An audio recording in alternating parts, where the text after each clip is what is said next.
My son and his wife invited me to spend my golden years with them in their $10 million Beverly Hills mansion. But when I arrived with my suitcase in hand, no one was home.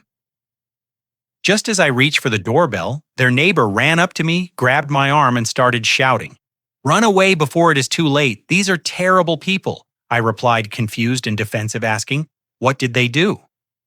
He revealed the shocking truth to me.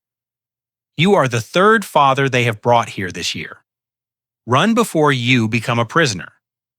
Before I continue this story, please like and subscribe if you have ever had to trust your gut over your heart. Let me know where you are watching from in the comments below. I stood on the sidewalk of what was supposed to be the rest of my life.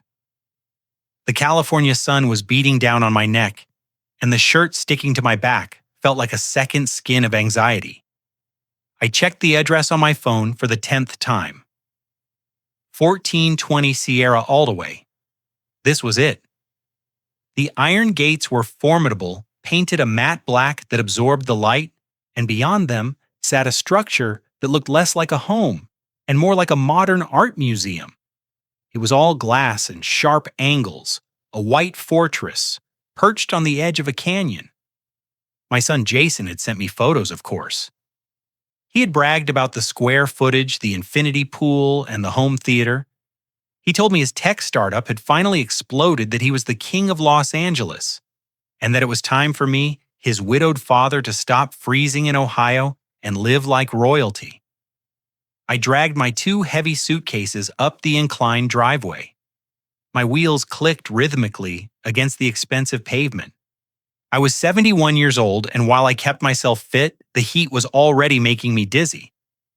I reached the massive front door, which was made of some heavy, dark wood that probably cost more than my first car.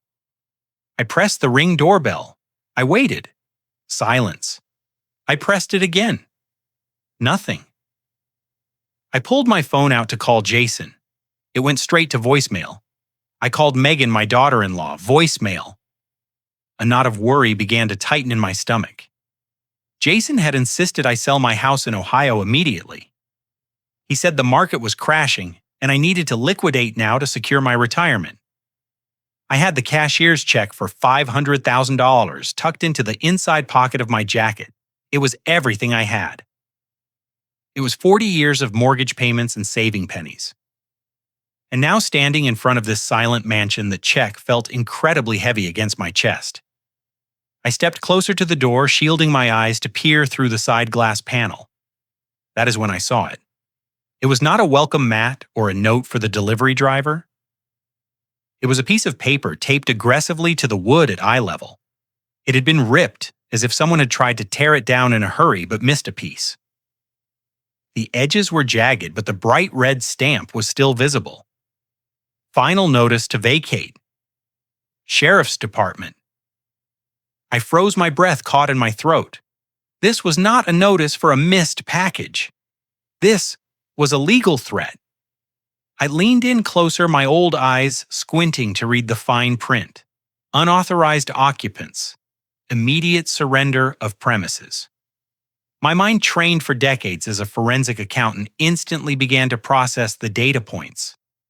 A $10 million house, a son who claimed to be a tech mogul, a ripped eviction notice on the front door. The math was not adding up. I felt a cold sweat that had nothing to do with the California sun.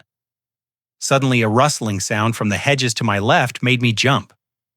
I turned around expecting a gardener or maybe a stray dog. Instead, a man burst out from the bushes, separating the properties. He looked to be about my age, maybe older, with wild white hair and a face that looked like it had been carved out of granite. He was wearing a faded military t-shirt and holding a garden hose like a weapon. He did not say hello. He did not ask if I was lost. He marched right up to me, invading my personal space, his eyes wide and frantic. "Get away from the door!" he barked. His voice was gravel and smoke. I took a step back, gripping the handle of my suitcase. "Excuse me," I said, trying to maintain my composure. "I am visiting my son. He lives here."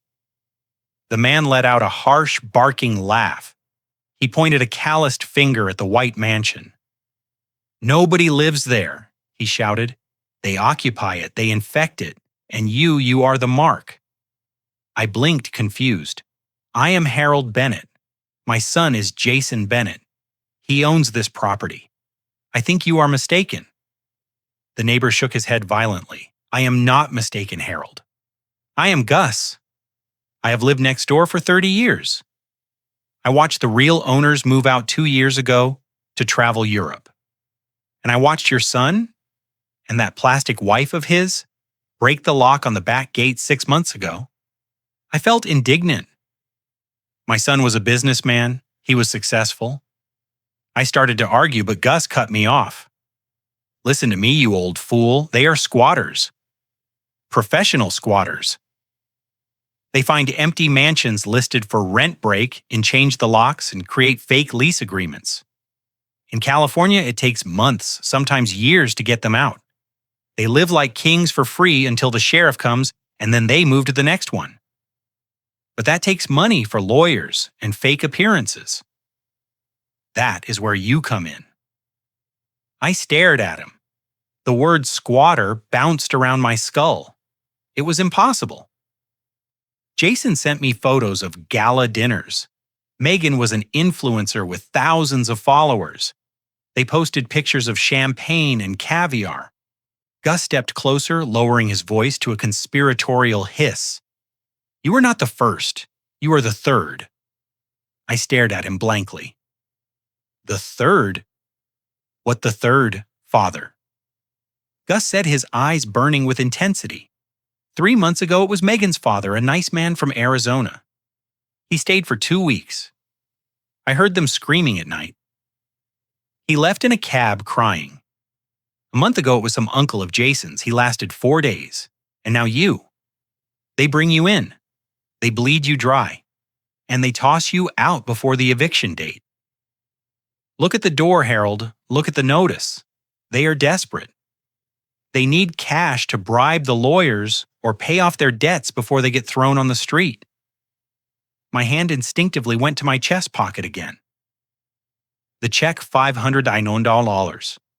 Was that why Jason was so insistent I sell the house this month? Was that why he demanded I bring a cashier's check instead of a wire transfer, claiming it was better for tax purposes? The pieces of the puzzle were falling into place, creating a picture I did not want to see. But I was a father. Denial is a powerful drug. "You are lying," I said, though my voice lacked conviction. "Jason is a good boy. He has a degree." Gus grabbed my arm. His grip was surprisingly strong. He looked at me with pity, and that hurt more than his anger. "Run," he whispered. "Run before they come back. If you go through that door, you are not a guest. You are a prisoner. I am a veteran Harold. I know a trap when I see one. This is a kill zone. Get your bags, walk down the hill to the Sunset Strip, and call a taxi. Go to a hotel. Do not let them get you inside." Just as the words left his mouth, I heard the roar of an engine. A sleek, silver Porsche convertible tore around the corner and screeched up the driveway. The music was blasting a heavy bass that rattled my teeth. My heart sank. It was them. Jason was behind the wheel wearing sunglasses that cost more than my suits. Megan was in the passenger seat tapping furiously on her phone. They didn't look like criminals. They looked like the golden couple of Instagram. But now, through the lens of Gus's warning and that ripped notice on the door, the image distorted. The car was dusty. There was a small dent on the bumper that hadn't been fixed. It was a rental, or maybe a lease they hadn't paid. The car stopped inches from where I stood. The music cut off abruptly. Jason jumped out. He didn't smile. He didn't open his arms to hug me. His face was flushed, his jaw tight. He looked at Gus, then at me, and his expression twisted into pure rage. "Get away from him!" Jason screamed at Gus. "I told you I would call the police if you harassed my guests again. Get off my property." Gus didn't flinch. "It is not your property, Jason. And the sheriff is coming on Friday. You are running out of time." Jason's face turned a violent shade of red. He rushed toward us, placing himself physically between me and the neighbor. He grabbed my shoulders, but not in an embrace. He was steering me, pushing me toward the front door. "Dad, get inside. Don't listen to this senile lunatic. He has dementia. He thinks everyone is a spy. Get inside now." I looked at Jason. I looked at the panic in his eyes. It wasn't concern for my safety. It was the panic of a man whose lifeline was talking to the enemy. Megan was out of the car now, unlocking the front door with a key that seemed to stick, requiring a violent jiggle to work. "Hurry up, Harold," she snapped. Her voice was shrill. "We have neighbors who watch everything. We don't want a scene." Gus shouted one last time from the driveway. "Check the property records, Harold. Public domain, check the records." Jason slammed the heavy wood door shut, sealing us inside. The silence of the house was instant and oppressive. The air inside was stale hot and heavy, as if the air conditioning hadn't been run in weeks. I stood in the grand foyer clutching my suitcase handle. My heart was hammering against my ribs. I looked at my son. He was breathing hard, wiping sweat from his forehead. He turned to me and the mask slipped back into place. A smile that didn't reach his eyes plastered onto his face. "Welcome home, Dad," Jason said. "Sorry about that. The neighborhood is full of crazy people. You know how it is in LA. Rich people lose their minds." Megan was already walking away, her heels clicking loudly on the marble floor.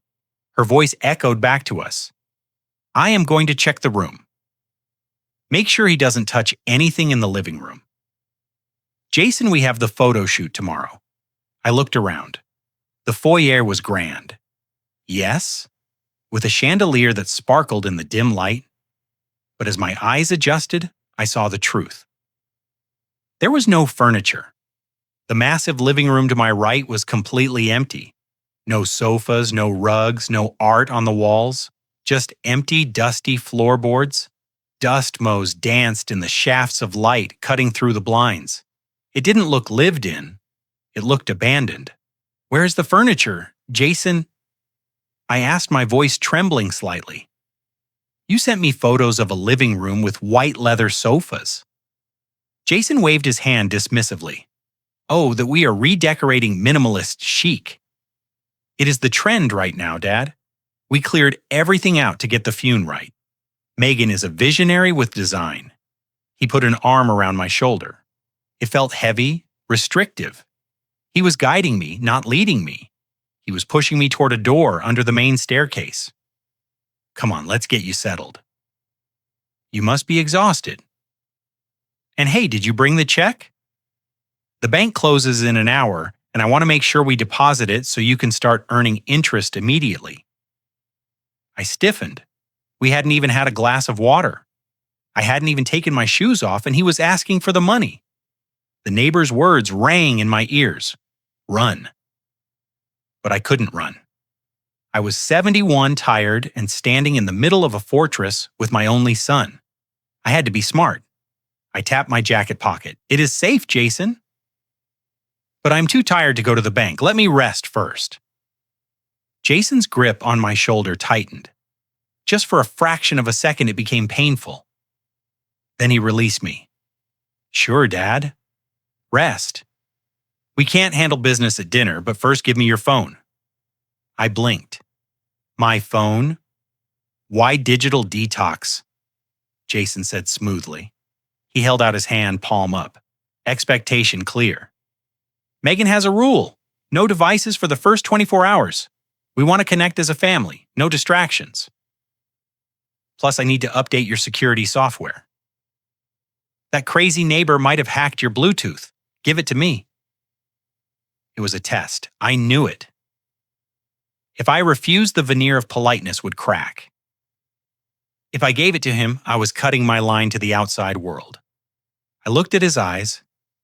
They were cold, calculating. The eyes of a stranger.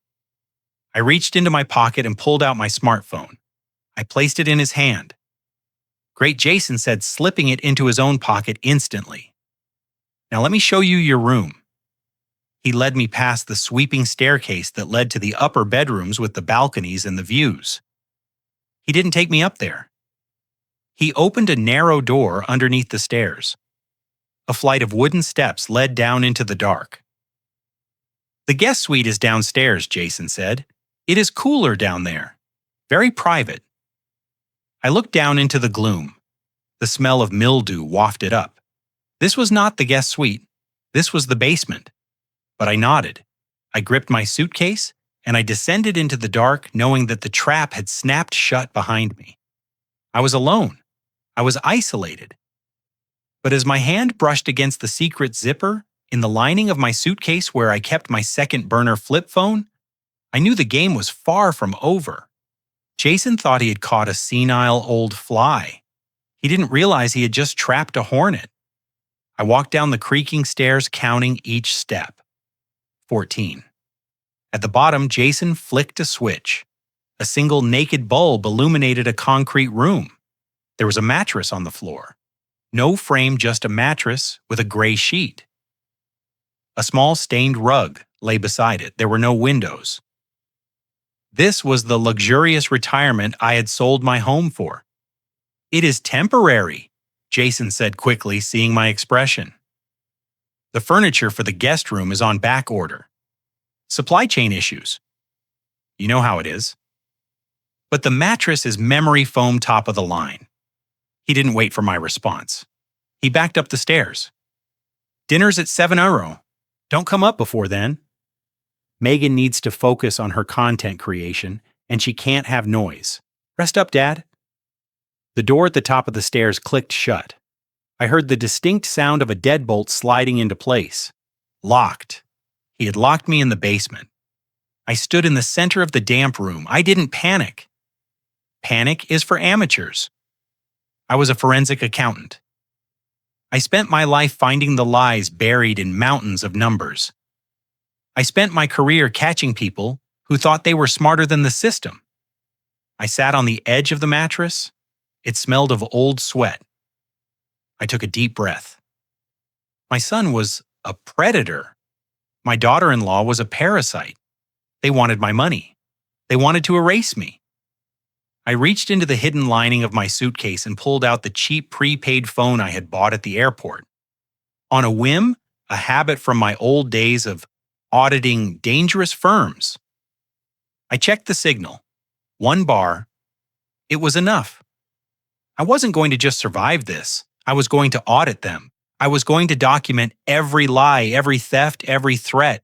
And when I was done, I wasn't just going to leave. I was going to bring the whole house of cards down on top of their heads.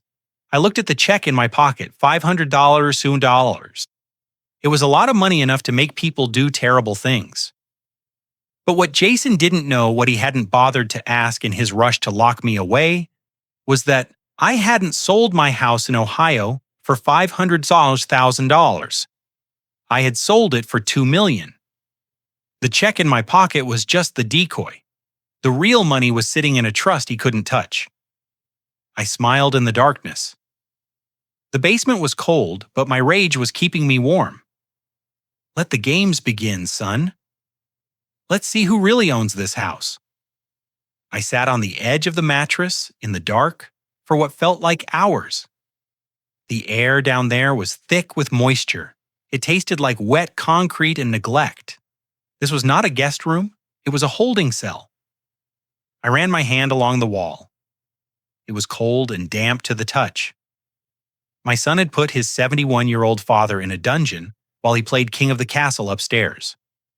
I could hear footsteps creaking on the floorboards above my head, pacing back and forth like a caged animal. When the door at the top of the stairs finally clicked open, harsh, artificial light flooded down, blinding me for a moment. Jason's silhouette appeared framed by the doorway. "Come on up, Dad. Dinner is ready. We are celebrating your arrival."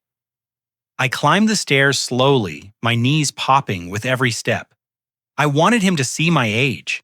I wanted him to see the frailty he was exploiting. When I emerged into the hallway, the contrast was jarring. The house was massive with vated ceilings and floor-to-ceiling windows that looked out over the glittering lights of Los Angeles. But it was hollow. It was a shell. There were no paintings on the walls, just rectangular outlines where art used to hang. There were no rugs to dampen the sound of our footsteps. It echoed like a tomb. We walked into the main living area. I expected a dining table chairs, maybe a home-cooked meal to welcome me after a cross-country flight. Instead, we sat on the floor. A single cardboard pizza box sat open in the center of the vast empty room, the grease staining the expensive marble tile. It was pepperoni stone cold. The cheese had that rubbery, translucent look of something that had been sitting out for hours. This was the celebration. Megan was sitting cross-legged a few feet away, bathed in the white glow of a ring light she had set up in the corner. She was wearing a tracksuit that probably cost more than my first house. Yet we were eating like college students during finals week. She didn't look at me. She was typing furiously on her phone, her thumbs a blur. I lowered myself to the hard floor with a grunt of pain that wasn't entirely faked. "Where's the furniture, Jason?" I asked, gesturing to the cavernous space. "You sent me photos of a white leather sectional and a glass dining table." Jason didn't look at me. He grabbed a slice of cold pizza and tore into it aggressively. "Oh, that we got rid of it." We are pivoting to extreme minimalism. It is the new wave in Silicon Valley. Less distraction, more focus. Megan says material possessions block the flow of creative energy. Megan didn't look up from her phone, but she spoke, her voice sharp and dismissive. "It is called aesthetic fasting, Harold. You wouldn't understand. It is very high level. We are cleansing the space before the new custom pieces arrive from Italy. They are stuck in customs. Supply chain nightmare." I looked at the corner of the room. There was a pile of unopened mail. Final notices, utility bills. I looked at the pizza box. It was from a discount chain, the kind that sells large pies for $5. My forensic accountant brain began to tally the ledger. Expensive clothes rental Porsche outside $10 million house, but they couldn't afford a $20 dinner or a chair for their father. This wasn't minimalism, this was insolvency. Jason wiped his mouth with the back of his hand. He didn't use a napkin. There were no napkins. He leaned in close, invading my personal space. The smell of stale alcohol and desperation on his breath was overpowering. "Listen, Dad, we need to talk business. I know you're tired, but the markets don't sleep." I took a small bite of the pizza. It tasted like cardboard and salt. "What kind of business?" Jason and he cracked his knuckles. He was vibrating with nervous energy. "My tech startup, the one I told you about. We are on the verge of a unicorn valuation. Billions, Dad. But right now, we are in a bit of a liquidity crunch. It is just a cash flow issue. The investors are dragging their feet on the wire transfer because of the banking holidays in Switzerland." He was using buzzwords he had heard in movies. He didn't know that I spent 40 years auditing Fortune 500 companies. I knew a liquidity crunch when I saw one. This wasn't a crunch. It was a vacuum. He continued, his eyes darting around the room, as if the walls were listening. "That check, you have the $500,000. It is unsafe to keep it in your pocket. Identity theft is rampant in this city. You need to sign it over to me tonight. I can deposit it in my corporate account. It will be safe there. Plus, I can use it as proof of reserves to unlock the investor capital. I will give it back next week with interest. Double interest." I looked at him. My son, the boy I taught to ride a bike. He was lying to my face with the ease of a sociopath. He didn't have a corporate account. He probably didn't even have a checking account that wasn't overdrawn. He wanted my life savings to plug a hole that was already sinking his ship. I pretended to struggle with the pizza crust, my hands shaking slightly. I dropped the slice. I looked confused. "Jason, I don't know. That money is for my care. If I give it to you? What if the bank holds it? I need to buy my medicines." Megan finally looked up from her phone. Her eyes were cold, dead sharks in a sea of makeup. Just give him the check, Harold. Don't be selfish. Don't be. We opened our home to you. We are letting you live in a mansion in Beverly Hills. The least you can do is help your son close a deal. Do you want him to fail? Do you want us to lose this house? Because you were too stingy to help the guilt trip the weaponization of family duty. It was clumsy but effective. If I were truly the senile old man they thought I was, I would have handed it over just to stop the hostility. But I wasn't. I tapped my chest pocket. I understand. I said slowly, my voice quavering. I want to help, but the check it is not endorsed yet. And my bank back in Ohio, they have strict rules.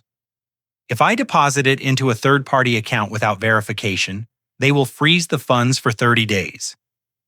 Fraud protection. You know how it is? Jason stiffened. 30 days. We don't have 30 days. We don't have 30 hours. I shrugged helplessly. It is the bank, son. I can't change the policy. But if we go to the branch here in Los Angeles on Monday, I can open a new account in my name, deposit it, and then wire you the money. That is the only way to make it instant. Jason slammed his fist onto the marble floor. Damn it! Monday is too late. The deadline is Friday. He stood up and paced the empty room, running his hands through his hair. He looked like he was about to scream. Megan stood up too, smoothing her tracksuit. She glared at me with pure venom. You are useless, Harold. You are complicating everything. We offer you paradise and you give us red tape. She stormed out of the room, her footsteps echoing up the stairs. Jason looked down at me. The mask of the loving son was gone completely now. He looked at me with disgust. Fine. Monday, but you are staying in the basement until then. I don't want you wandering around messing up the aesthetic. And don't think about leaving. The alarm system is armed. If you open a door, the police come, and in this neighborhood, they shoot intruders. He turned and walked away, leaving me alone on the floor with the cold pizza. He didn't offer to help me up. He didn't say goodnight. He just turned off the lights in the living room, plunging me into darkness. I sat there for a moment, letting my eyes adjust to the shadows. He thought he had trapped me. He thought he had intimidated me. But as I sat in the dark, listening to the silence of the empty house, I wasn't afraid. I was calculating. I had bought myself 3 days. And in 3 days, I could burn their whole world down. I woke up to the sound of heavy footsteps pounding above my head. The basement ceiling was thin, uninsulated, and every movement from the main floor translated into a dull thud that vibrated through the damp mattress. My back ached. My joints felt like rusted hinges. I had spent the night in my clothes shivering under the thin gray sheet, listening to the house settle. It was a 10 million house. Yet down here it felt like a prison cell. I checked my burner phone. It was hidden deep inside my sock. The battery was holding steady. I had a few messages from my lawyer back in Ohio confirming the trust fund was secure, but I didn't reply yet. I couldn't risk the signal being intercepted if Jason was monitoring the network traffic. I climbed the stairs slowly, adopting the posture of a defeated man. I needed them to see a frail, confused senior citizen, not the man who had uncovered embezzlement schemes at major corporations. When I opened the door to the kitchen, the sunlight was blinding. The space was magnificent, designed for a chef with acres of marble countertops and appliances that cost more than a luxury sedan. But the atmosphere was toxic. Jason was leaning against the island drinking an energy drink. He looked like he hadn't slept. His eyes were bloodshot, and he was tapping his foot nervously. Megan was nowhere to be seen, but I could hear her voice from the next room talking fast and loud into her phone, likely recording a video. Morning, Dad. Jason said, his voice tight. We need to go to the bank now. I rubbed my eyes, finding a groggy confusion. Jason, it is 7 here in the morning. The banks do not open until 9. And I told you my account has a 24-hour hold on large transfers when I am out of state. It is a security feature I set up years ago after that identity theft scare. Remember I watched him process the lie? I had never actually set up such a feature, but Jason didn't know banking regulations. He only knew desperation. He slammed the empty can onto the counter. "Call them," he demanded. "Tell them to lift it." "I can try," I said, my voice trembling, just the right amount. "But if I push them too hard, they might flag the transaction as suspicious activity. You know how the Patriot Act is? If they freeze the account for an investigation, we won't see that money for weeks. Do you want to risk that?" The color drained from his face. Weeks. He couldn't wait. Weeks. He couldn't wait days. He ran a hand through his hair, pulling at the roots. "Fine. Fine. Don't call. We wait until tomorrow, but tomorrow morning, we are the first people through those doors." He grabbed his keys and headed for the garage. "I have a meeting." "Don't leave the house. Megan is working, so stay out of her way." The door slammed and the heavy lock clicked. I was alone with my daughter-in-law, or rather, I was alone in the house while she performed her life for the internet in the living room. This was my chance. I waited until I heard her start a monologue about her morning skincare routine, ensuring she was distracted, and then I began my audit. I started with the kitchen. It is often said, you can tell the state of a company by looking at its petty cash drawer. In a home, you look at the pantry. I opened the massive stainless steel Sub-Zero refrigerator. It was cavernous and impeccably clean, lit by cool blue LEDs, and it was almost entirely empty. There was a bottle of expensive champagne, likely a prop. There was a jar of Artisol mustard, and there was a single wilting head of lettuce. That was it. No milk, no eggs, no leftovers. I opened the freezer, a bag of ice and a box of frozen waffles that looked like they had been there since the previous tenants. I moved to the pantry. It was the same story. A few boxes of high-end protein bars and expensive bottled water, but no staples, no flour, no sugar, no rice. This wasn't a home. It was a stage set. They were starving in a castle. I moved quietly to the hallway where Megan had left her purse on a side table. It was a Birkin bag, black leather gold hardware. I knew the stitching. I had audited a fashion house once. This bag cost upwards of $15,000. I leaned in close, examining the grain of the leather. It was authentic. My stomach turned. They had $15,000 for a handbag to show off on Instagram, but they couldn't afford a chair for their father or a slice of fresh pizza. It was a grotesque allocation of resources. It spoke of a narcissism so deep it overrode the basic instinct for survival. Next to the bag lay a stack of mail. Jason had been careless. He probably thought I was too blind or too stupid to read it. I picked up the envelopes. Past due, final notice, utility disconnection warning. I saw a letter from a leasing agency addressed to a name I didn't recognize, likely the real owners, with urgent stamped in red. And then buried at the bottom, I found a credit card statement. It was addressed to me. My hands shook as I opened it.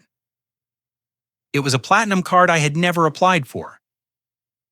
The balance was maxed out at $20,000. The charges were recent. Luxury car rentals, designer clothing boutiques, a 5-star hotel stay in Miami. I felt a cold rage settle in my chest. This wasn't just about the check in my pocket anymore. They had already stolen my identity. They had been bleeding me dry before I even stepped off the plane. I took a photo of the statement with my burner phone, my hand steady, despite the fury coursing through my veins. This was evidence. This was a felony. I heard Megan's voice stop in the other room. I quickly put the mail back exactly as I found it and shuffled toward the hallway bathroom. I needed to wash my face. I needed to calm down before I did something rash. I entered the bathroom off the main hall. It was lined with Italian marble. The fixtures were gold-plated, but on the counter next to a bottle of face cream that cost $300 sat a roll of toilet paper. It wasn't the plush kind you expect in a mansion. It was gray, thin, and rough. It looked like the industrial rolls stolen from a public park or a gas station. The juxtaposition was jarring a $300 face cream next to stolen toilet paper. It was the perfect metaphor for their lives. A shiny, expensive veneer covering a rotting, desperate core. I turned on the faucet to splash water on my face. The water ran brown for a second before clearing.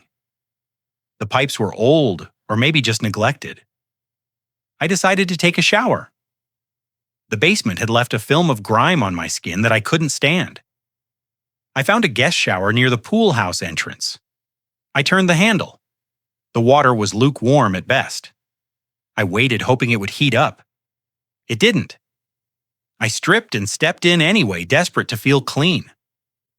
I had been in the shower for maybe 5 minutes, letting the tepid water run over my tired shoulders when the door banged open.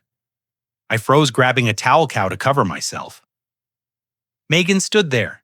She wasn't wearing her camera-ready smile. Her face was twisted into a mask of pure ugliness. She was holding her phone, but she wasn't recording.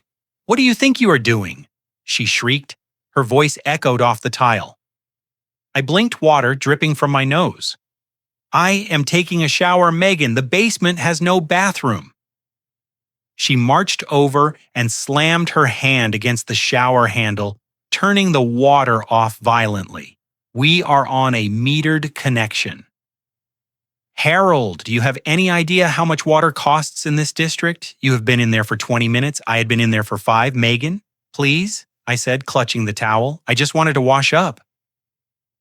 "You are selfish," she spat. "You come into our home, you eat our food, and now you are driving up our utility bills.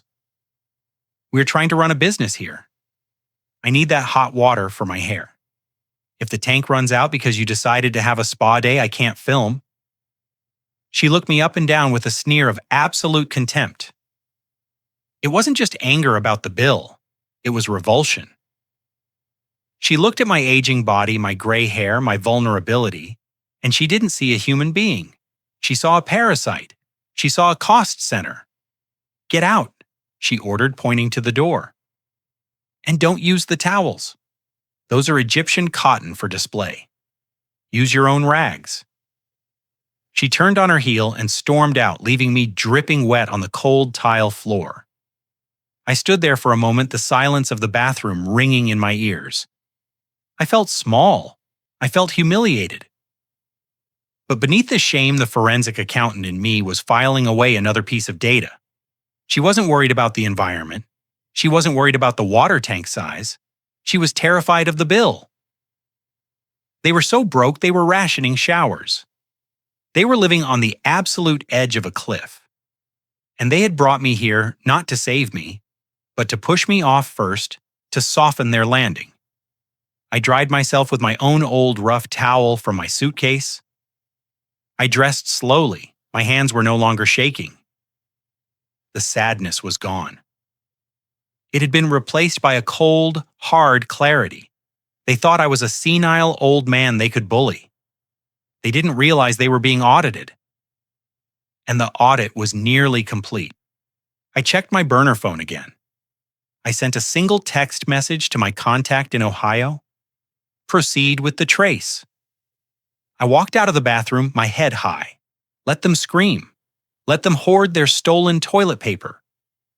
Their time was running out and the bill was coming due. I lay on the damp mattress, staring into the crushing blackness of the basement. Sleep was impossible. My body was exhausted, aching from the cold concrete floor, but my mind was racing at 100 meters an hour. Every shadow looked like a threat. Every creak of the house sounded like a jail door closing. I checked my burner phone under the blanket, 2 a.m. The silence of the house was heavy, suffocating. But then a sound broke through. It wasn't a footstep. It was a voice. It was coming from the corner of the ceiling where a rusted metal grate covered the air conditioning vent. The ductwork must have run directly from the master bedroom above straight down to this dungeon.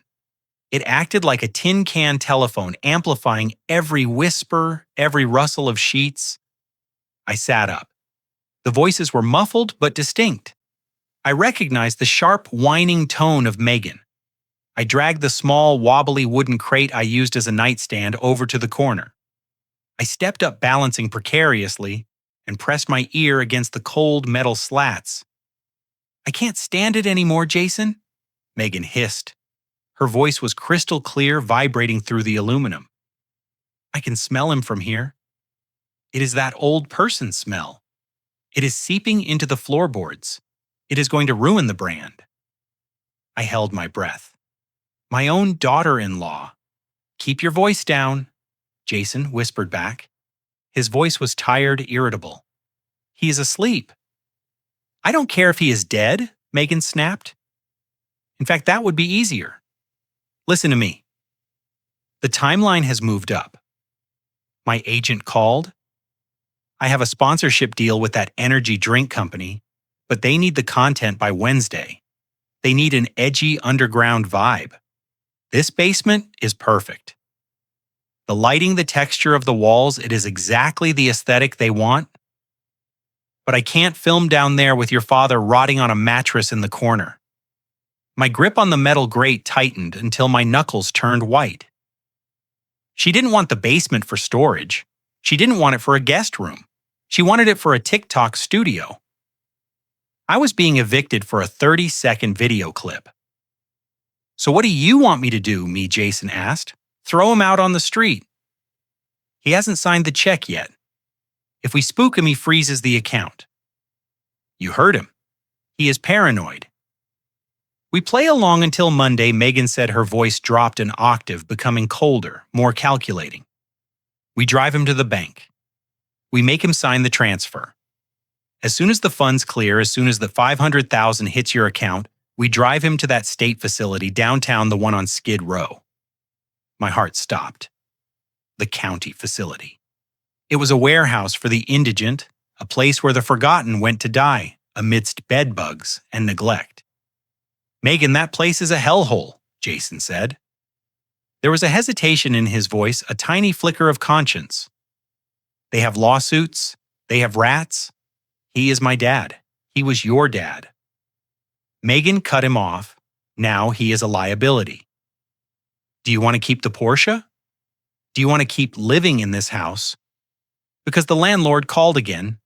He is coming on Tuesday with the sheriff. If we don't have that money to bribe him or pay the back rent, we are the ones on the street. We are the ones sleeping with rats. So you choose Jason, your dad, or me, your dad, or your life."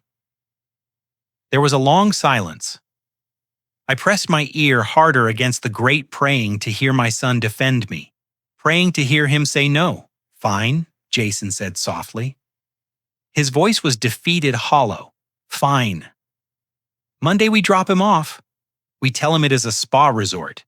By the time he realizes where he is, we will be gone." "But he will make a scene," Megan argued. "He is sharp. He asks too many questions. Did you see him looking at the mail? That is why we start the protocol tomorrow." Jason said, "I got the pills from that doctor friend of yours, the blue ones. We crushed them into his orange juice. They are heavy sedatives. In 24 hours, he won't know his own name. He will be drooling. The intake nurse at the county home will just think he has dementia. It will be easy." I stepped down from the crate. My legs were shaking, but not from fear. From a cold, absolute fury. I sat back down on the mattress in the dark. The tears didn't come. I was past tears. I had just heard my death sentence pronounced by the boy I carried on my shoulders. They weren't just going to rob me. They were going to erase me. They were going to chemically lobotomize me and dump me in a human landfill so Megan could film a dance video and Jason could drive a Porsche for another month. I looked at my hands in the dim light. They were old, wrinkled, spotted with age, but they were steady. I wasn't frail. I wasn't confused. I was Harold Bennett, and I had brought down CEOs who were smarter, richer, and more ruthless than these two amateurs. Jason thought he was choosing between his father and his life. He didn't realize he had just chosen war. I reached into my sock and pulled out the burner phone. I didn't text my lawyer this time. I texted Gus the neighbor. I typed 3 words, "I am in." I lay back down on the mattress. I closed my eyes. I needed to rest.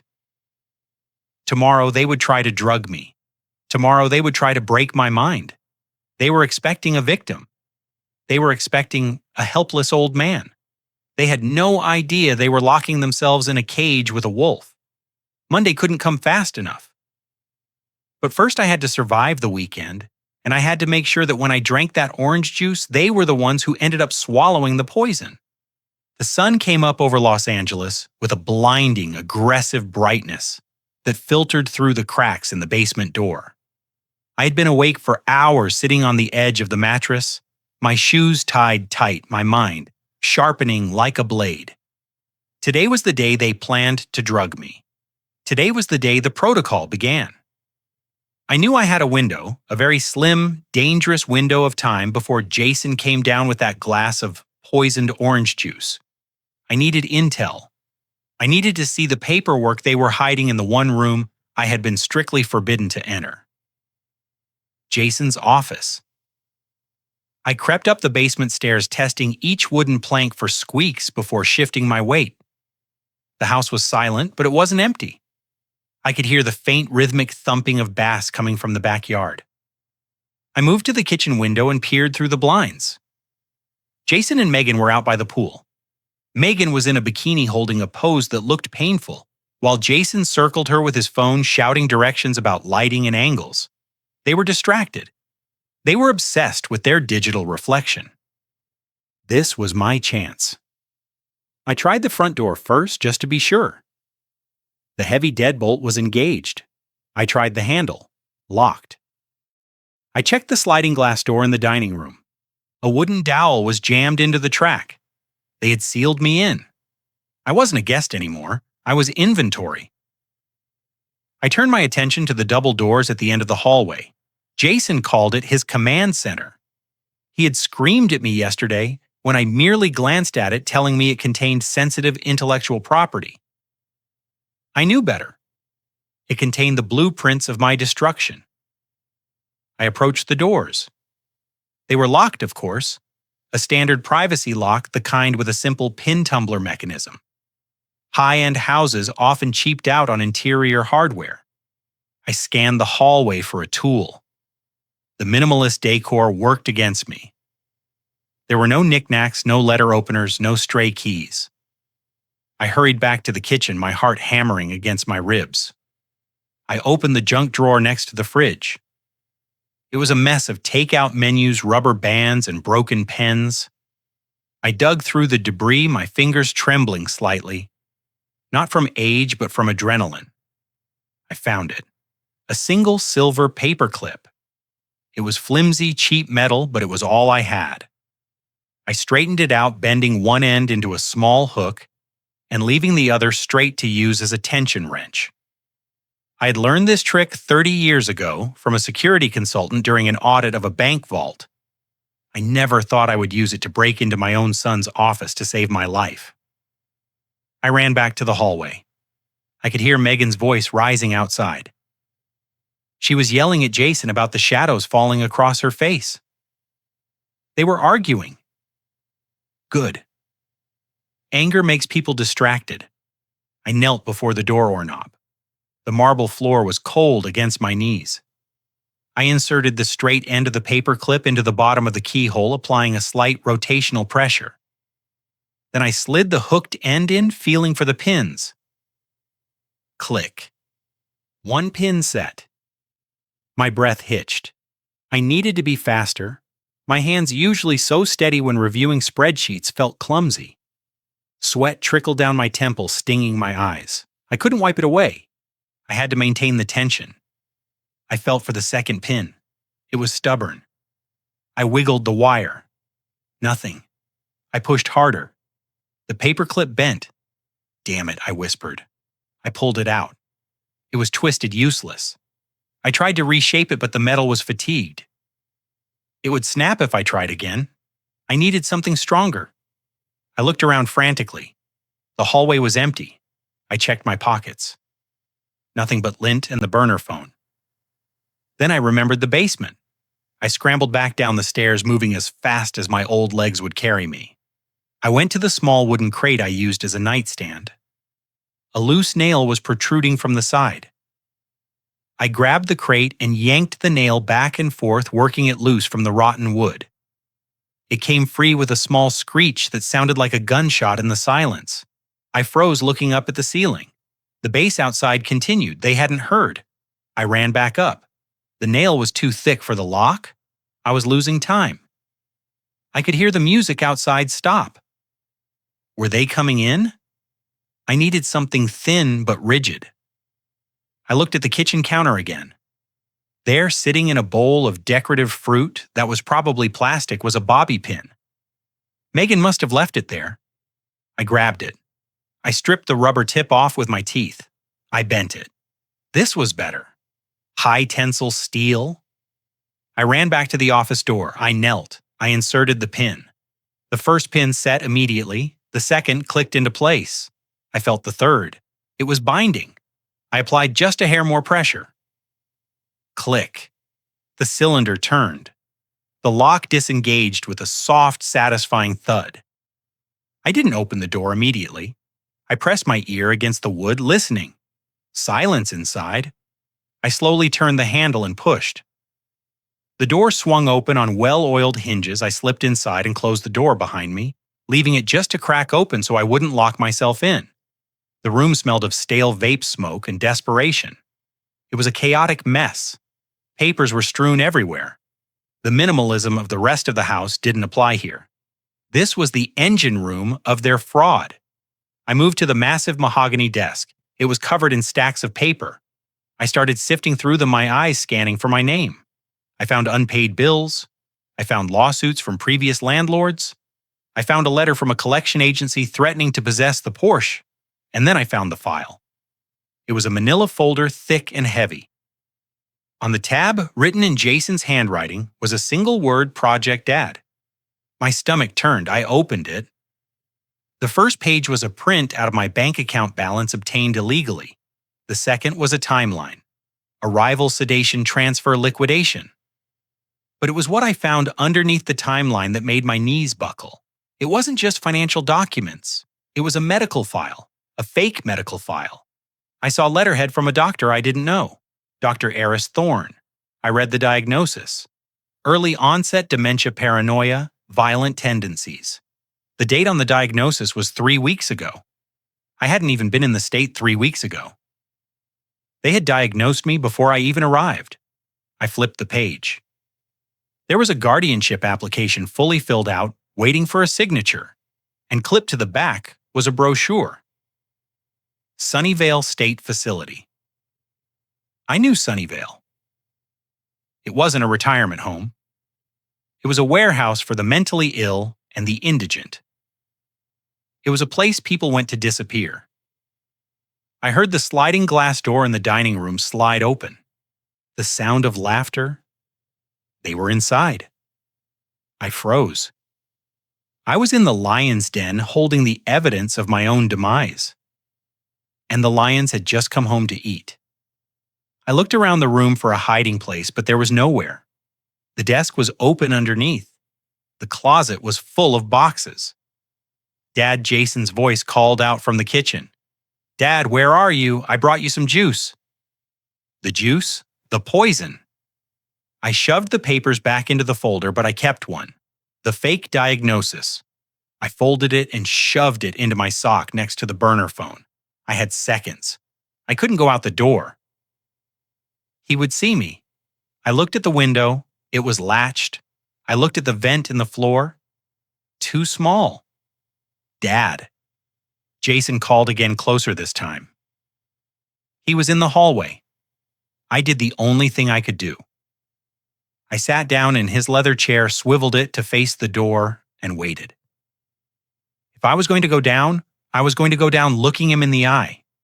But as I gripped the armrests, my hand brushed against a small cold metal object taped under the desk, a key. I ripped it off. It was a small silver key, the kind that opens a lockbox. I looked down. There was a small safe bolted to the floor. I didn't have time to open it, but I pocketed the key. The doorknob turned. Jason pushed the door open. He stopped dead when he saw me sitting in his chair. The glass of orange juice in his hand trembled, the liquid sloshing over the rim. "What are you doing in here?" he whispered, his face going pale. I looked at him. I didn't blink. "I was looking for a pen, son," I said, my voice steady as a rock. "I wanted to write you a thank you note for your hospitality." He stared at me, trying to gauge how much I had seen. He looked at the messy desk. He looked at the closed folder. He didn't know. He couldn't know. Get out," he hissed. "Get out now." I stood up slowly. I walked past him. I could smell the crushed pills in the juice. It smelled bitter. I walked into the hallway, my back to him, expecting a blow that never came. I had the evidence. I had the key. And now I knew exactly what I was fighting. The game had changed. I wasn't just playing defense anymore. I was going on the offense. I stood in the hallway, my heart pounding a rhythm against my ribs that felt like a war drum. Jason had stormed off toward the kitchen, where Megan was screaming about the Wi-Fi signal dropping, leaving the office door slightly ajar. He was careless. Arrogance always breeds carelessness. I felt the small silver key burning a hole in my pocket. I knew exactly what it was for. In my brief moment in his chair, I had seen the outline of a floor safe beneath the desk, half hidden by a rug. That was where the real secrets lived. Paperwork on a desk is for show. Steel safes are for the things that can send you to prison. I checked the corridor. Empty. The argument in the kitchen was escalating, their voices overlapping in a cacophony of entitlement and stress. I slipped back into the office, moving with the silent precision of a ghost. I knelt by the desk and threw back the rug. There it was, a Sentry safe, fireproof, heavy. I inserted the silver key. It turned smoothly. The heavy door clicked open. Inside, it wasn't gold or cash, it was plastic. A stack of credit cards 3 inches thick, bound together with a rubber band. I pulled them out and fanned them across the leather desktop. My breath hitched. They were all shiny new and terrifyingly familiar. Chase Sapphire MX Platinum City Prestige. But it wasn't the banks that made my blood run cold. It was the name embossed on every single one of them, Harold Bennett. They hadn't just stolen my identity, they had cloned it. I picked up the top card. The activation sticker was still on it, dated 3 months ago. I dug deeper into the safe and found the corresponding statements crumpled into a ball and shoved in the back. I smoothed them out, my forensic eye, scanning the columns of numbers. It was an autopsy of my financial murder. The balances were maxed out. $25,000 on the Visa, $50,000 on the MX, and the purchases were a grotesque litany of their vanity. A $4,000 dinner at New, a $12,000 consulting fee to a brand management agency that I suspected didn't exist, flight tickets to Tulum for 2 first class. They were wearing my credit score like a costume. They were eating my retirement. I pulled out my burner phone. My hands were steady, fueled by a cold, clinical rage. Click. Photo of the cards. Click. Photo of the statements showing the dates and the fraudulent signatures. They had practiced my signature. It was shaky, a poor imitation, but good enough to fool an algorithm. Then I saw the manila envelope at the bottom of the safe. It was marked Medical Confidential. This wasn't the Project Dad folder from the desk. This was the source material. I opened it. It was the original draft of the competency evaluation. It was signed by Dr. Eris Thorne. I read the clinical notes and my stomach turned. The doctor described a patient he had never met. Subject exhibits advanced cognitive decline. It read, disoriented to time and place, episodes of aggression, incontinent. They were painting me as an animal to justify putting me in a cage. But it was the next page that was the smoking gun. It was an email print out a correspondence between Jason and this Dr. Thorne. Payment received, the email read. The diagnosis is ready. Per your request, we have emphasized the violent outbursts to expedite the emergency guardianship order. This will allow you to bypass the standard 30-day observation period. Expedite bypass. They weren't just following a process. They were buying a fast pass to my destruction.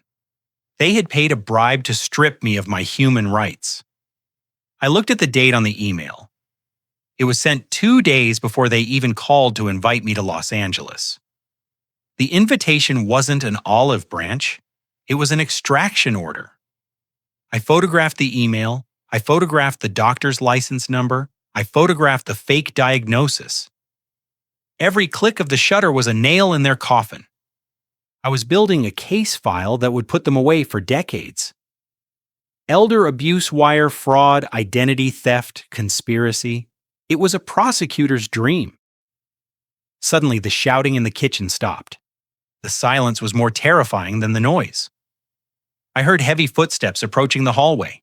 I'm telling you, the router is in the office. Jason's voice boomed closer now. I'll reset it.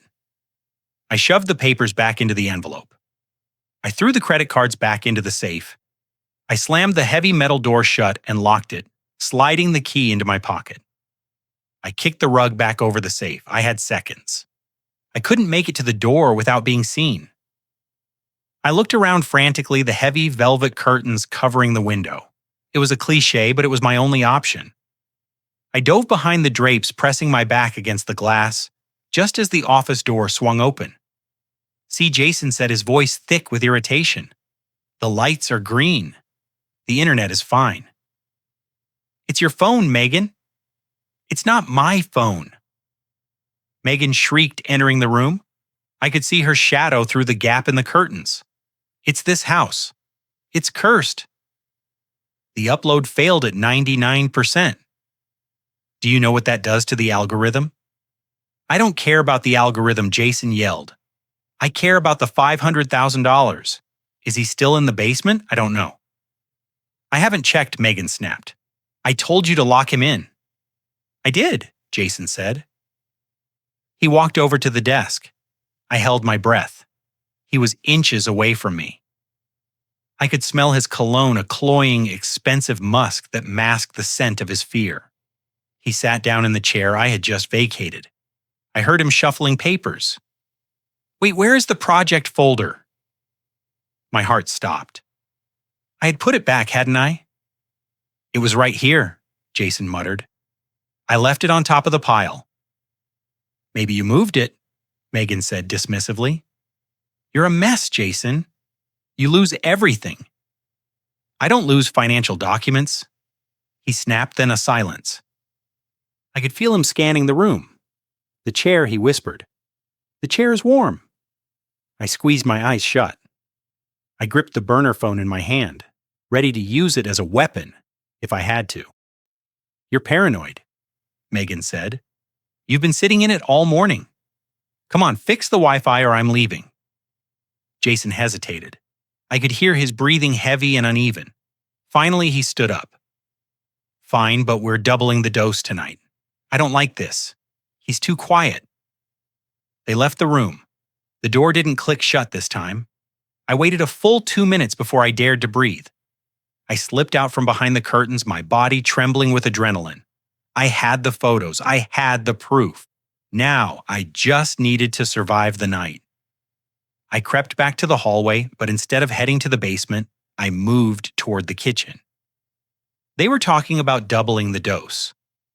That meant the orange juice tonight would be lethal. I needed a countermeasure. I needed to make sure that when the curtain fell on this little drama, I wasn't the one sleeping. I reached into my pocket and touched the cold metal of the safe key. It was my insurance policy, but the photos on my phone. Those were my weapon, and I was about to load the gun. The sun began to set, casting long, bruised shadows across the empty living room floor. I sat on a folding chair Jason had begrudgingly brought up from the garage, my hands folded in my lap, waiting. The air in the house was static, charged with a nervous energy that usually precedes a storm. I checked my watch. 7:00 the witching hour. The front door opened with a heavy thud. Jason and Megan walked in, but they weren't alone. Trailing behind them was a man who looked like he had slept in his car. He was wearing a suit that was 2 sizes too big, the fabric shiny with wear at the elbows. He carried a battered leather medical bag that looked more like a prop from a high school play than a physician's toolkit. This must be the illustrious Dr. Eris Thorne. I didn't stand up. I didn't smile. I let my mouth hang open slightly, my eyes unfocused. I was already setting the stage. Dad? Jason said, his voice overly loud and cheerful, like he was talking to a toddler. Look who is here. This is Dr. Thorne. He is a concierge doctor. Very exclusive. He stopped by to give you a little vitamin booster. You have looked so pale since you got here. The doctor stepped forward. He smelled of stale cigarettes and peppermint gum. He didn't wash his hands. He didn't introduce himself. He just loomed over me, his eyes darting around the room, as if checking for security cameras. Hello, Harold, the doctor said. His voice was greasy. Jason tells me you have been having some trouble with your memory. Confusion, agitation. I blinked slowly. Who are you? And I asked, slurring the words just a fraction. I am a friend, he said. He reached into his bag. He didn't pull out a stethoscope or a blood pressure cuff. He pulled out a small amber prescription bottle with no label. He shook it. The rattle sounded like bones. We are going to start you on a new protocol, Harold. It is a cognitive supplement, very high end. It will help you focus. It will clear up that fog. He poured 2 pills into his palm. They weren't vitamins. They were bright electric blue, and they were enormous. I recognized them immediately from my time auditing pharmaceutical supply chains. They looked like high-dose sedatives, the kind used to tranquilize patients in psychiatric holds to keep them compliant during transport. Doubling the dose, Jason had said, this wasn't a supplement, it was a chemical sledgehammer. Here, Megan said, thrusting a glass of water at me. Her hand was shaking. She was excited. She wanted this over. Drink up, Harold. It is good for you. I looked at the pills in the doctor's dirty palm. Then I looked at my son. He was watching me with a predator's intensity, his jaw clenched tight. If I refused, they would force me. I knew it. They were past the point of no return. If I fought, they would claim I was having a violent episode and call the authorities immediately. I had to play their game, but I had to cheat. I reached out with a trembling hand. I let my fingers brush against the doctor's palm, making sure to exaggerate the tremors. I picked up the pills. They felt heavy, chalky. Thank you, I whispered. I don't want to be confused anymore. Good dad, Jason said, exhaling a breath he must have been holding. Just take them. I raised the pills to my lips. I opened my mouth. I tossed them in. But I didn't swallow. I used an old trick I learned from a whistleblower who spent time in federal prison. I slid the pills instantly under my tongue, pressing them deep into the soft tissue floor of my mouth. I took a large gulp of water, holding the liquid in my cheeks, swishing it around to simulate swallowing, and then gulped loudly. I opened my mouth to show them, lifting my tongue just enough to hide the blue death beneath it. Good boy, Megan said. She actually patted my head. The condescension made my blood boil, but I kept my face slack. Now rest, the doctor said, closing his bag. It kicks in fast. I waited for them to turn away. As soon as Jason turned to high-five the doctor, I brought my hand up to my mouth in a fake coughing fit. Water went down the wrong pipe I hacked, covering my mouth with a thick white handkerchief I had pulled from my pocket. I spat the pills into the folds of the cloth, wiping my mouth vigorously to mask the action. I crumpled the handkerchief into a tight ball and shoved it deep into my pocket. It was done. The poison was in my pocket, not my blood. But now came the hard part on the performance. I waited 2 minutes. Then I let my eyelids droop. I let my head loll to the side. I dropped the water glass.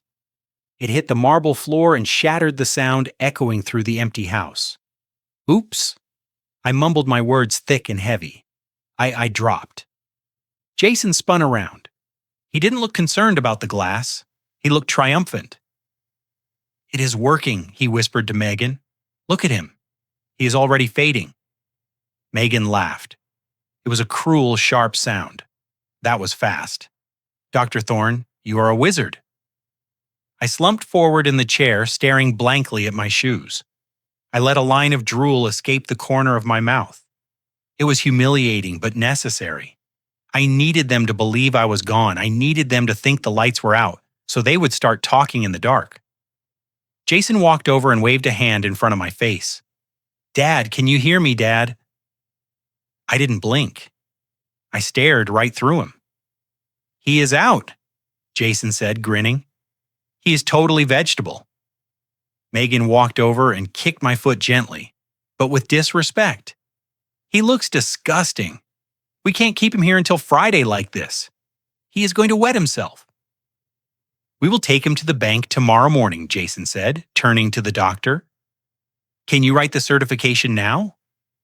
We need the paper that says he is incapacitated but compliant." The doctor sat at the kitchen island, pulling a pad from his bag. "Consider it done. For an extra $5,000, I will write that he has been my patient for 10 years. "Do it," Jason said. "Write it up." "We are taking the money. We are dumping him at the state facility, and then we are going to celebrate." I sat there a statue of Sility, listening to them barter over the price of my life. They thought I was asleep. They thought I was broken. But inside, my mind was a steel trap, recording every word, every bribe, every threat. They were celebrating their victory. They didn't know they were writing their own confessions. And tomorrow, when they dragged me to the bank, they were going to find out that the vegetable in the back seat was the one driving the car. The roar of the rental Porsche's engine faded down the canyon road, taking the thumping bass and my captors with it. Silence rushed back into the mansion, heavy and suffocating. I didn't move immediately. I sat in the dark living room, counting the seconds, waiting to ensure they hadn't forgotten a phone charger or a wallet. 5 minutes passed. 10. I stood up. The slack-jawed, drooling invalid vanished. In his place stood a man with a singular purpose. I wiped the spit from my chin with my sleeve and moved to the window. Jason and Megan were gone to celebrate my destruction. They were likely at some velvet-roped club on Sunset Boulevard, spending money they didn't have on champagne they couldn't taste, toasting to the demise of the old man they had left rotting in their living room. They thought the blue pills were dissolving in my stomach. They thought the house was sealed tight. They were arrogant, and arrogance is the father of failure. I went to the sliding glass door at the back of the house. It was blocked by a wooden dowel in the track, a crude security measure. I used the bobby pin I had saved from the morning to hook the wood and slide it free. It clattered to the floor. I held my breath waiting for an alarm. Nothing. They hadn't set the perimeter alarm because they were too cheap to pay the subscription fee. I slid the door open and stepped out into the cool night air. The backyard was a disaster of neglected potential. The infinity pool was half empty and green with algae. The landscaping was overgrown, but I wasn't looking at the view. I was looking at the 6F'd retaining wall that separated this property from the neighbors. Gus, the crazy man with the hose, he was my only hope. I approached the wall. Vines covered the stucco, thick and woody. I was 71 years old. My joints ached from sleeping on concrete. My hands were shaking from hunger and adrenaline. But I didn't have a choice. I gripped the vines. They cut into my palms. I found a foothold in the crumbling plaster. I pulled. My body screamed in protest. I wasn't a young man anymore. I dragged myself up inch by agonizing inch, my breath coming in ragged gasps. I threw a leg over the top of the wall and tumbled down the other side, landing hard in a bed of well-manicured hydrangeas. I lay there for a moment, staring up at the stars, waiting for my heart to stop hammering against my ribs. I was in enemy territory, or at least neutral ground. Suddenly, a floodlight blinded me. A beam of intense white light pinned me to the grass. "Don't move," a voice growled. It sounded like grinding gears. I have a shotgun, and I'm not afraid of the paperwork. I shielded my eyes. It was Gus. He was standing on his patio, wearing a bathrobe and combat boots, leveling a double-barreled shotgun at my chest. He looked like a deranged guardian angel. Gus, I wheezed, raising my hands slowly. "It is me, Harold the Mark." He didn't lower the gun. "You were supposed to be inside," he barked. "I saw them leave. Why aren't you drugged? Why aren't you drooling? Or are you one of them? Did they send you to steal my copper wiring?" I sat up slowly, keeping my hands visible. "They tried to drug me, Gus." I didn't swallow. "And I am not here to steal your wiring. I am here to offer you a trade." "A trade?" He spat bunt on the grass. "What could a squatter's dad possibly have that I want?"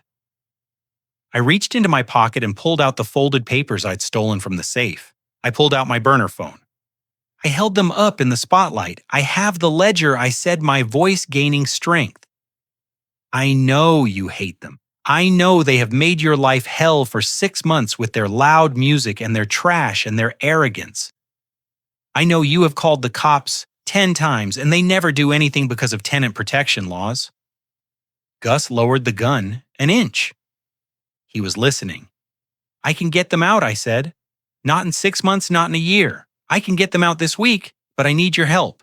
I need a base of operations and I need your Wi-Fi." Gus stared at me. He looked at the mansion next door, dark and silent. He looked back at me, a disheveled old man sitting in his flower bed. He lowered the gun completely. "Get up," he grunted. "You are crushing my hydrangeas." I followed him into his house. It was the opposite of Jason's. It was small, cluttered, and smelled of pipe tobacco and old books, but it was real. It was warm. It was a home. He led me to the kitchen table and poured 2 fingers of whiskey into a glass. He didn't offer me any water. He just slammed the glass down in front of me. "Talk," he said, "and make it good." I drank the whiskey in one burn. It cleared the fog in my head. I opened the papers on his table. I showed him the photos on my phone. "My son isn't just a bad neighbor, Gus. He is a criminal. He is carrying $2 million in bad debt. He has defrauded 3 banks. He has stolen my identity.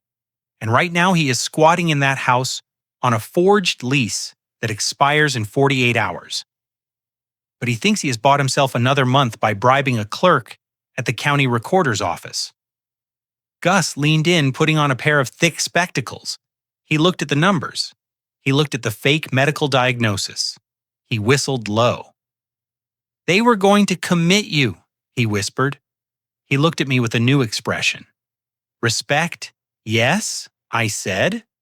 "They are planning to dump me at Sunnyvale on Monday after they drain my accounts. But they made a mistake.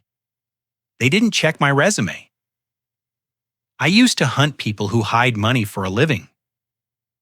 I found the shell companies Jason is using to hide his assets from the bankruptcy court. I found the offshore gambling debts. I pointed to a specific line on the spreadsheet I had reconstructed here. This is the leverage. Jason didn't just stiff the landlord.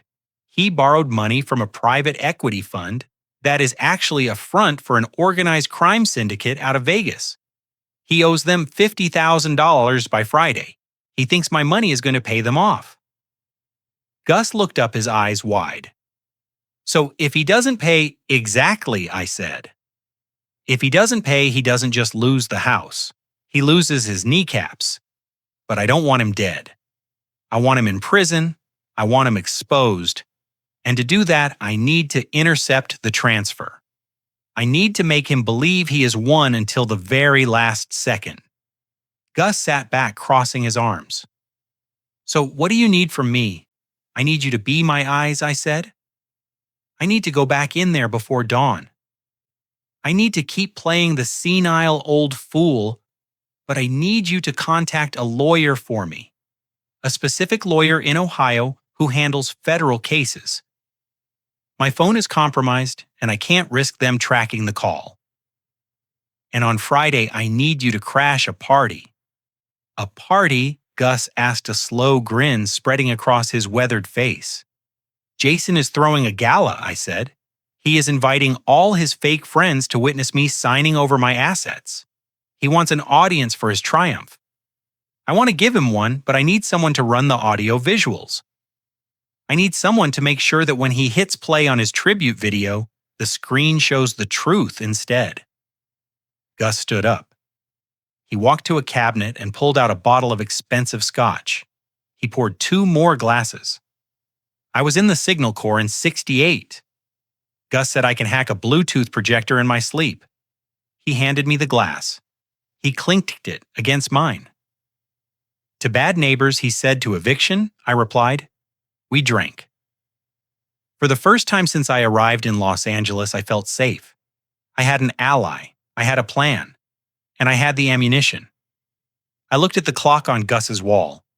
It was 3:00 in the morning.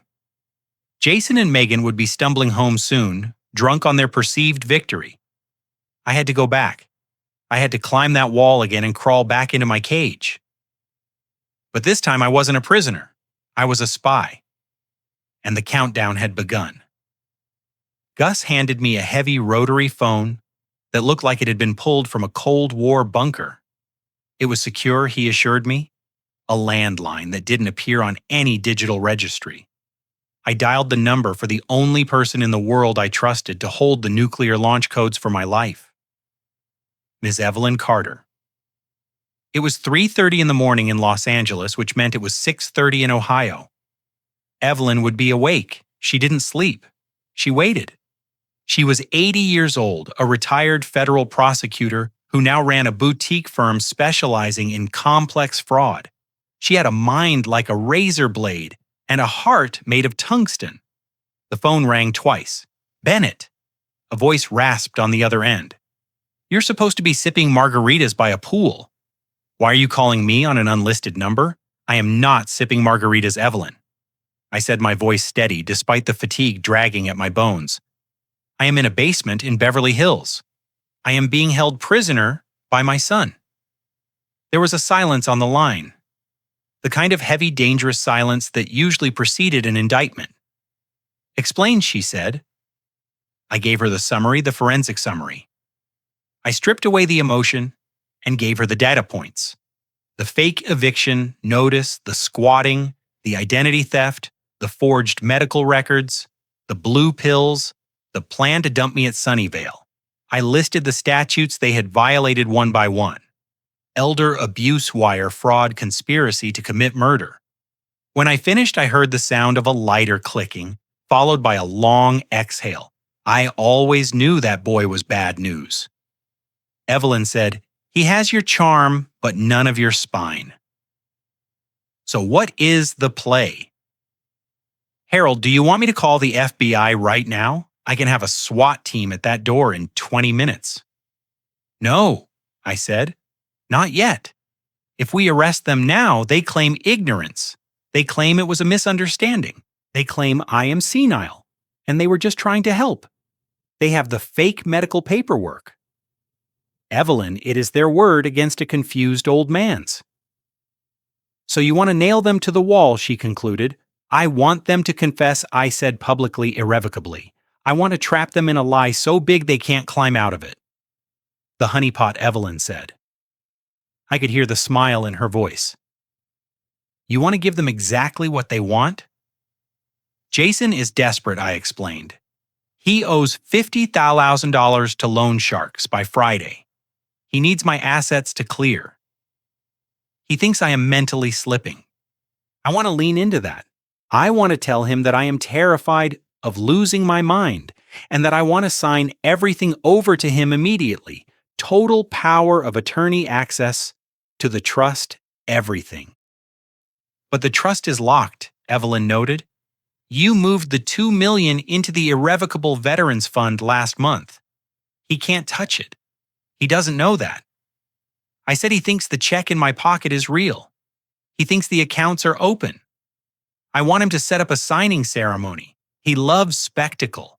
He wants to show off to his friends that he is the beautiful son taking over the family empire.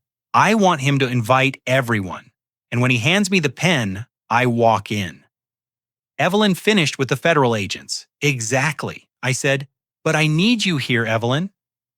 I need you to bring the original trust documents. I need you to me the hammer. I will take the first flight out. She said, I will be there by tomorrow afternoon. I will stay at a hotel downtown. You keep playing the victim herald. Don't break character. If they suspect you are lucid for even a second, they might panic and do something violent. They already tried, I said, looking at the bruise forming on my arm from climbing the wall. I can handle them. Be careful, Harold, she said, her voice softening for the first time. You are a brilliant auditor, but you are still a father. Don't let him see you bleed. I hung up the phone. Gus was watching me from the kitchen table nursing his whiskey. He nodded once. Your lawyer sounds like she eats nails for breakfast.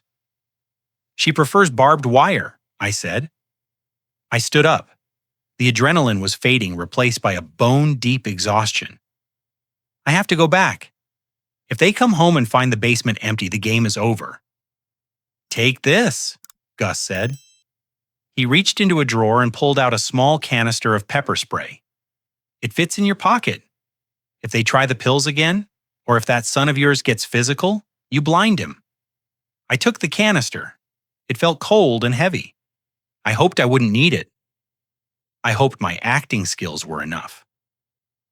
I climbed back over the wall as the first gray light of dawn began to bleed into the sky.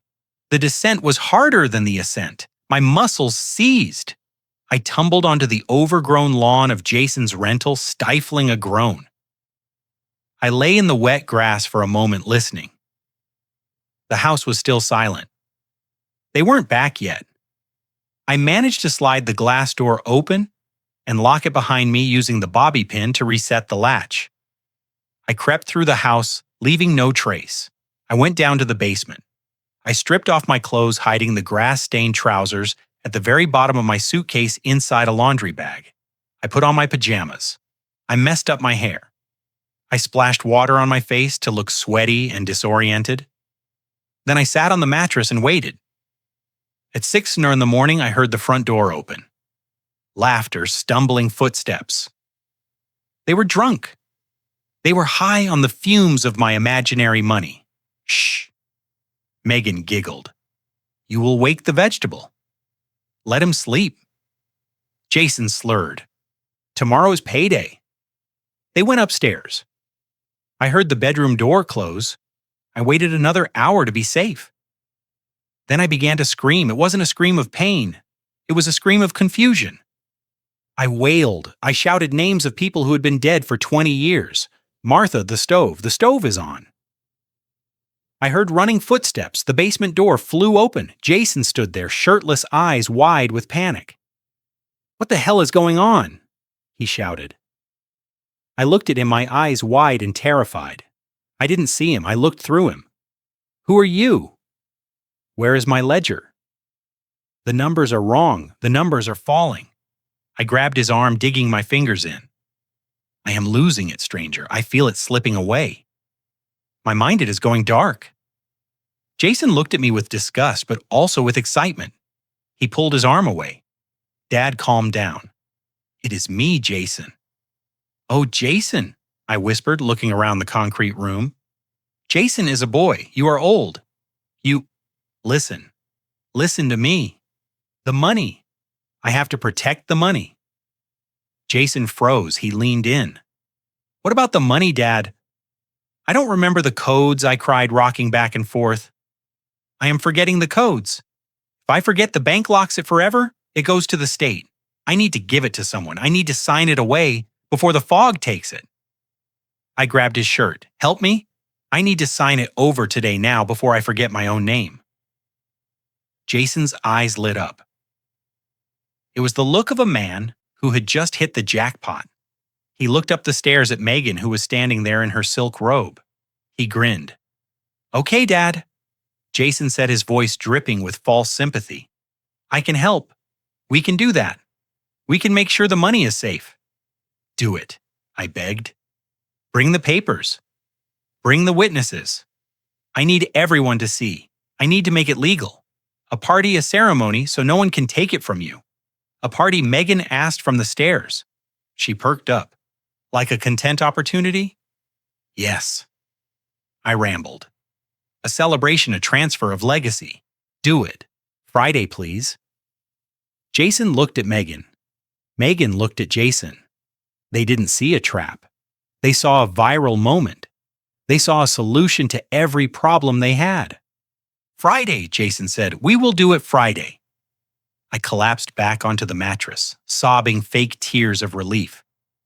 Thank you, I whispered. Thank you. Jason turned off the light and closed the door. I heard them laughing on the stairs. They were already spending the money. They were already planning the guest list. I lay in the dark, my hand clutching the pepper spray in my pocket. The trap was set. The bait was taken. Now all I had to do was wait for the sharks to arrive. And when they did, I would be the one holding the harpoon. The morning sun sliced through the dusty blinds of the living room, illuminating the dust motes dancing in the stagnant air. I sat on the floor, wrapped in a blanket, rocking back and forth with a rhythmic, calculated motion. I had been keeping this up for an hour, waiting for Jason to come out of his bedroom. I needed to look like a man whose hard drive was crashing, a man desperate to offload his data before the screen went black forever. When I finally heard his door open, I ramped up the performance. I started muttering numbers, random strings of digits, mixed with names of dead pets and childhood streets. Jason walked in, wearing a silk robe that I knew he hadn't paid for. He looked hungover but electric with anticipation. He stopped when he saw me. He didn't ask if I was okay. He didn't offer me water. He just watched like a man watching a slot machine spin, waiting for the 3 cherries to line up. I looked up at him, widening my eyes until they watered. Jason? I wheezed. The codes, they are fading. I tried to write them down, but my hand won't listen. He crouched down, maintaining a safe distance as if sility were contagious. It is okay, Dad. We talked about this. Friday, we are doing it Friday. No. I cried out, clutching at the air. Friday is too far. The fog is getting thicker. I need to make sure it is legal. I need to make sure no one can take it away from you. If I forget, the government takes it. They take everything. You have to lock it down. I saw the panic flare in his eyes. The threat of the government seizure was a stroke of genius. Nothing motivates a con artist faster than the fear of the state beating them to the prize. We will lock it down? Jason promised, his voice trembling with greed. We will get the lawyer. We will get the notary. You need witnesses. I rambled, grabbing his wrist with a desperate strength. Not just one, many reputable people. If there are no witnesses, they will say you forced me. They will say I was crazy. You need a crowd, Jason. You need to show them I am giving it to you with a glad heart, a ceremony, a legacy. Make it big. Make it undeniable. I watched the gears turn in his head. He was thinking about his loan sharks. He was thinking about the eviction notice. But mostly he was thinking about his ego. He didn't just want the money, he wanted the vindication. He wanted to stand in front of all the people he had lied to and prove that he really was the heir to a fortune. He wanted to rub their noses in his success. Megan appeared at the top of the stairs, her phone already in her hand. She was filming us. I kept rocking, kept muttering. Did you hear that babe Jason called up to her? He wants a crowd. He wants a legacy ceremony. Megan lowered the phone, her eyes lighting up with a predatory gleam. A ceremony like a gala. We could brand it the Bennett succession. I can get the event planner who did the launch for that crypto scam last month. She owes me a favor. We can fill this place. We can live stream it. Do it, I whispered, letting my head lull back. Fill the house. Let them see. I want everyone to know my son. My good son. Jason stood up, energized. He pulled me up from the floor, not gently, but with the rough haste of someone handling a heavy bag of cash. Okay, Dad. You got it. We're going to throw the biggest party this street has ever seen. But you need to rest. You need to save your strength for the signature. He led me back to the basement door. He didn't even offer me breakfast. He just wanted me stored away until showtime. I stumbled down the stairs, letting out a low moan of confusion for effect. As soon as the lock clicked, I straightened my back. I sat on the mattress and exhaled. They had taken the bait. They weren't just going to invite a few friends. They were going to invite the whole world. For the rest of the day, the house above me vibrated with frantic activity. I could hear furniture being dragged across the floor. They were renting staging furniture to fill the empty rooms, trying to make the house look inhabited and prosperous for the guests. I heard the doorbell ringing incessantly. Caterers, florists, valet services. They were spending money they didn't have, putting it all on credit lines that were days away from defaulting, betting everything on the Friday payout. I spent the time in the dark preparing my own arsenal. I reviewed the photos on my burner phone, the credit card statements, the fake medical diagnosis, the emails with the forger. I organized them into a digital folder. I wrote a script in my head rehearsing the exact words I would say when I took the microphone. I wasn't just going to expose them, I was going to dismantle them. Around noon, the air conditioning vent rattled. I climbed up on the crate and pressed my ear to the metal. Jason was on the phone in the master bedroom. Yeah, man, it is happening, he was saying. His voice was loud, boastful. Friday night. The old man is signing over the whole estate. Liquid assets, properties, the works. Yeah, I know. I owe you.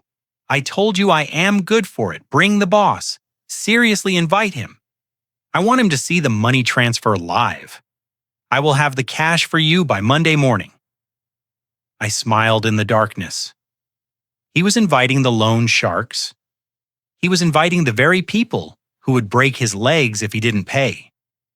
He was building a pressure cooker and locking himself inside. A few hours later, I heard Megan's voice. She was talking to someone in the living room. So the lighting needs to be dramatic, she was saying. When Harold signs the papers, I want a spotlight on him.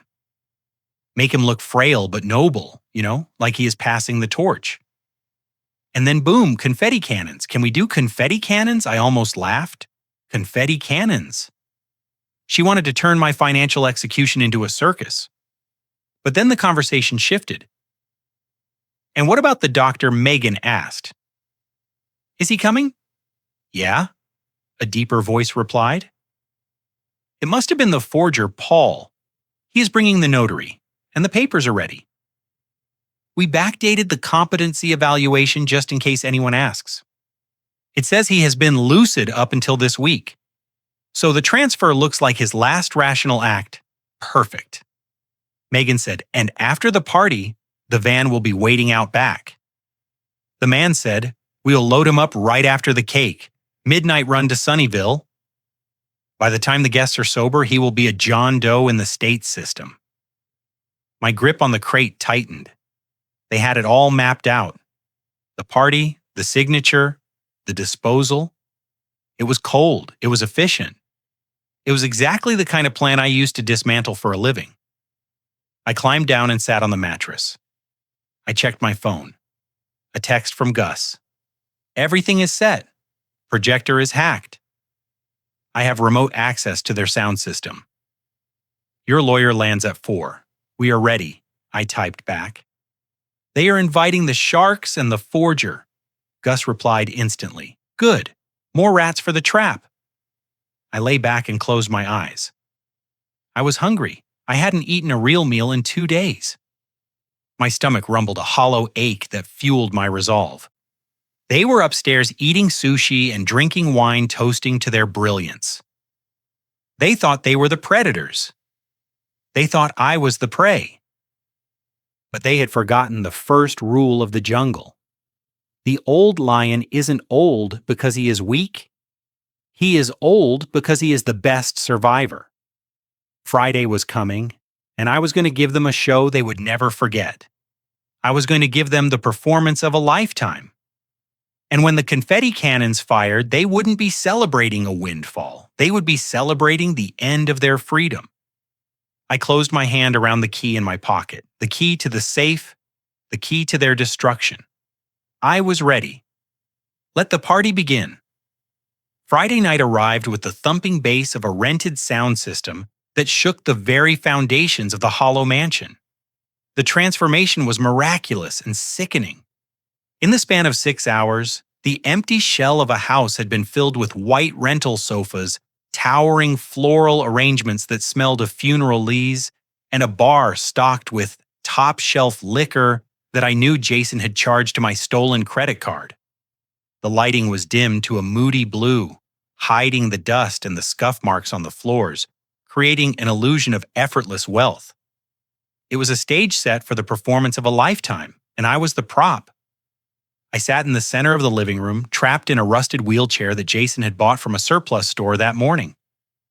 My legs worked perfectly fine, but the narrative required They had stripped me of my dignity along with my clothes. My suit, the one I had worn to board meetings and federal hearings, was gone.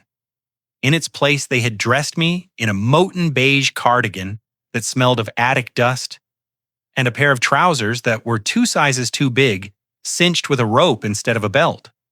They had even messed up my hair, plastering it down with water to make my scalp show, to make me look frail, thinning, and pathetic. I wasn't Harold Bennett, the forensic accountant. I was the before picture in a makeover show. I was the burden. The room was packed.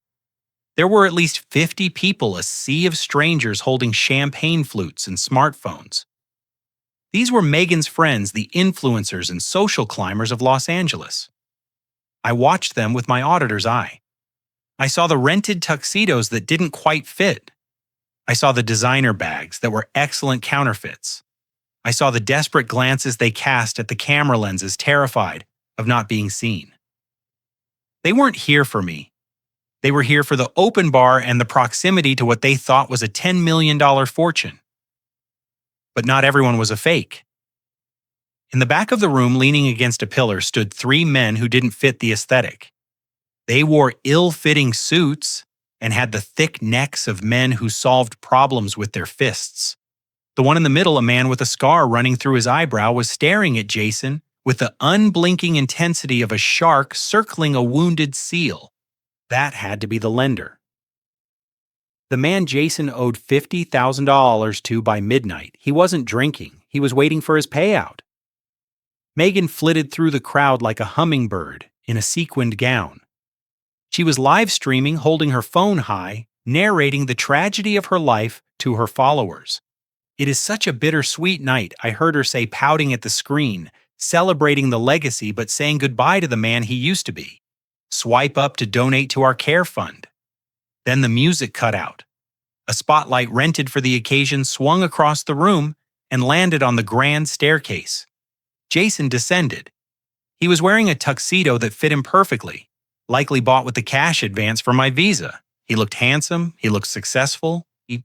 He looked like the golden boy I had tried so hard to raise. He walked to the center of the room, microphone in hand, and stood next to my wheelchair. He placed a hand on my shoulder. It felt heavy like a shackle. "Thank you all for coming," Jason said, his voice thick with practiced demotion. He paused, looking down at the floor, letting the silence build. This is the hardest night of my life." A murmur of sympathy rippled through the crowd. The lone shark in the back checked his watch. "You all know my father, Harold." Jason continued gesturing to me. I let my head LOL to the side, staring blankly at a floral arrangement. He was a titan of industry, a genius. But time is the one enemy we can't defeat. Over the last few months, I have watched the light fade from his eyes. I have watched him forget my name. I have watched him forget himself. He squeezed my shoulder. I wanted to stand up and break his nose. Instead, I let a little bit of drool escape the corner of my mouth. I saw Megan zoom in with her camera. "It has been a struggle," Jason said, a single perfect tear rolling down his cheek. "Megan and I have sacrificed everything to care for him. We gave up our careers. We turned our home into a sanctuary for him. We have spent every penny we have to ensure his comfort. Lies. Every word was a lie. They had fed me cold pizza and locked me in a basement. But we realized we can't do it alone anymore." Jason said, his voice breaking. And Dad, in his last moment of clarity, he realized it too. He told me yesterday with tears in his eyes that he wanted to secure the future. He wanted to make sure his legacy was protected before the fog took him completely. He signaled to someone off stage. Paul the forger stepped forward wearing a cheap suit and carrying a leather portfolio. He looked nervous. He knew the stakes. He placed a document on a small table in front of my wheelchair. The spotlight narrowed, focusing on the paper and my trembling hands. "Tonight isn't just a party," Jason declared, looking directly at the lone shark in the back. "It is a transfer of trust. My father is signing over full power of attorney and control of the Bennett estate to me, his only son, to ensure that his empire is managed with the same integrity he built it with." Applause broke out. Polite, confused applause from the influencers. A slow, menacing nod from the lone shark.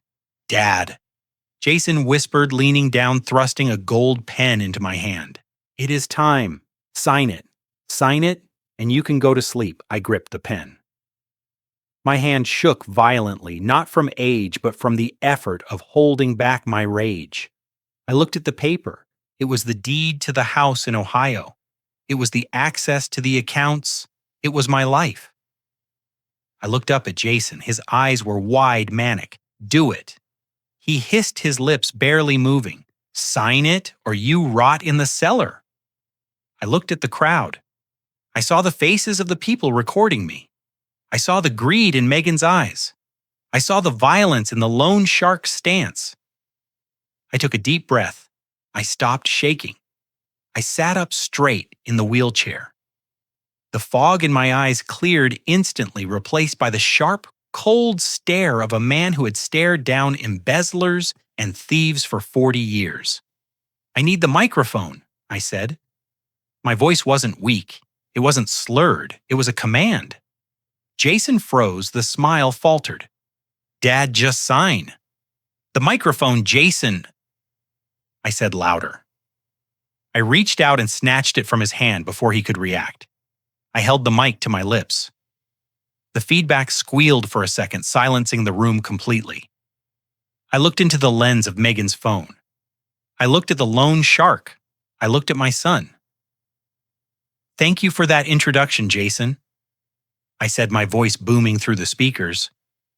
"But there is a small correction to your speech. You didn't sacrifice everything to care for me. You spent the last 3 days trying to drug me into a coma so you could steal $2 million that doesn't exist." Jason lunged for the mic, but I kicked the brake off the wheelchair and spun out of his reach. "Gus," I shouted into the microphone. "Roll the tape." The room went deathly silent as the feedback from the microphone faded. Jason stood frozen, his hands still outstretched where the microphone used to be. His face a mask of confusion that was rapidly crumbling into panic. I didn't give him a chance to recover. With a sudden violent motion, I kicked the rusted wheelchair backward. It clattered loudly across the marble floor, spinning and crashing into a table of champagne flutes. Glass shattered. The sound was like a gunshot signaling the start of the execution. I stood up to my full height.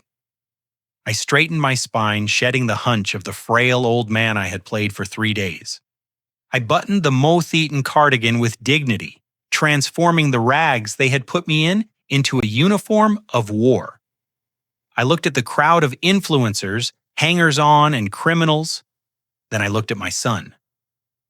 "You look surprised, Jason," I said, my voice booming through the speakers with the authority of a courtroom judge. "You told these people I couldn't walk. You told them I couldn't think. You told them I was a vegetable. Does this look like a vegetable to you?" Jason stammered, taking a step back. "Dad, what are you doing?" "Sit down. You are having an episode. Someone call a doctor." "There is no doctor." I cut him off, my voice sharp as a razor. "And there is no episode, but there is a show. You wanted a ceremony, Jason. You wanted a spectacle. You wanted everyone to witness the transfer of the Bennett legacy. Well, you are going to get it, but before I sign anything, we need to review the balance sheet." I raised my hand and pointed to the massive projection screen behind us, which had been displaying a slideshow of stock photos of happy families. Gus hit it. The screen flickered. The stock photos vanished. In their place, a stark, high-resolution image appeared. It was an email. The font was large enough for everyone in the back of the room to read. "Subject expedited guardianship to Jason Bennett from Dr. Eris Thorne." I turned to the crowd, narrating the evidence like I was presenting to a grand jury. "This is an email my son sent 3 days ago to a doctor he found on the dark web. Read the text. Payment received. Diagnosis of advanced dementia prepared. No patient examination necessary." A gasp went through the room. I saw phones being raised higher, live streams capturing every pixel. Megan, who had been frozen near the bar, dropped her glass. I didn't wait. Next slide. Gus. The screen changed. It was a photo of the 2 blue pills sitting in the doctor's dirty palm. "Cyanide would have been quicker, Jason," I said, looking him dead in the eye. "But you didn't want me dead? You wanted me compliant. You tried to chemically lobotomize your own father with high-grade antipsychotics so you could drag a drooling body to the bank. You wanted a signature, not a father."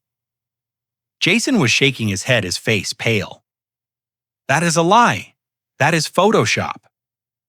"He is crazy, is it?" I asked. "Let's look at the financials." The screen flashed again. This time it was a split screen. On the left, the credit card statement Jason had tried to hide in the floor safe. On the right, a series of photos taken from Megan's own Instagram feed. I walked toward the screen using the microphone like a pointer. Here we see a charge for $4,000 at new on October 12th. And here on the right, we see Megan posting a photo of a sushi boat with the caption, "Hustle hard, eat well." Using my credit card, I pointed to another line item. Here's a $12,000 charge for a luxury consultation. And here is Jason posting a photo of a rented Lamborghini with the caption, "Self-made." I turned back to the crowd. My son isn't self-made. He is stolen. He stole my identity before I even stepped off the plane. He maxed out $20 in credit cards in my name while I was eating cold pizza on the floor of an empty house because he couldn't afford a chair. Laughter rippled through the crowd. It was nervous, cruel laughter. The illusion was breaking. The golden couple was turning into rust before their eyes. "Stop it!" Megan screamed, rushing toward me. She looked deranged, her mascara running. "Cut the feed. Everyone stop recording." I didn't flinch. I turned the microphone toward her. And this brings us to the character witness. "Gus, play the audio." The speakers crackled, and then Megan's voice filled the room, amplified and crystal clear. It was the recording from the ventilation shaft. "I can't stand it anymore, Jason. I can smell him from here. It is that old person smell.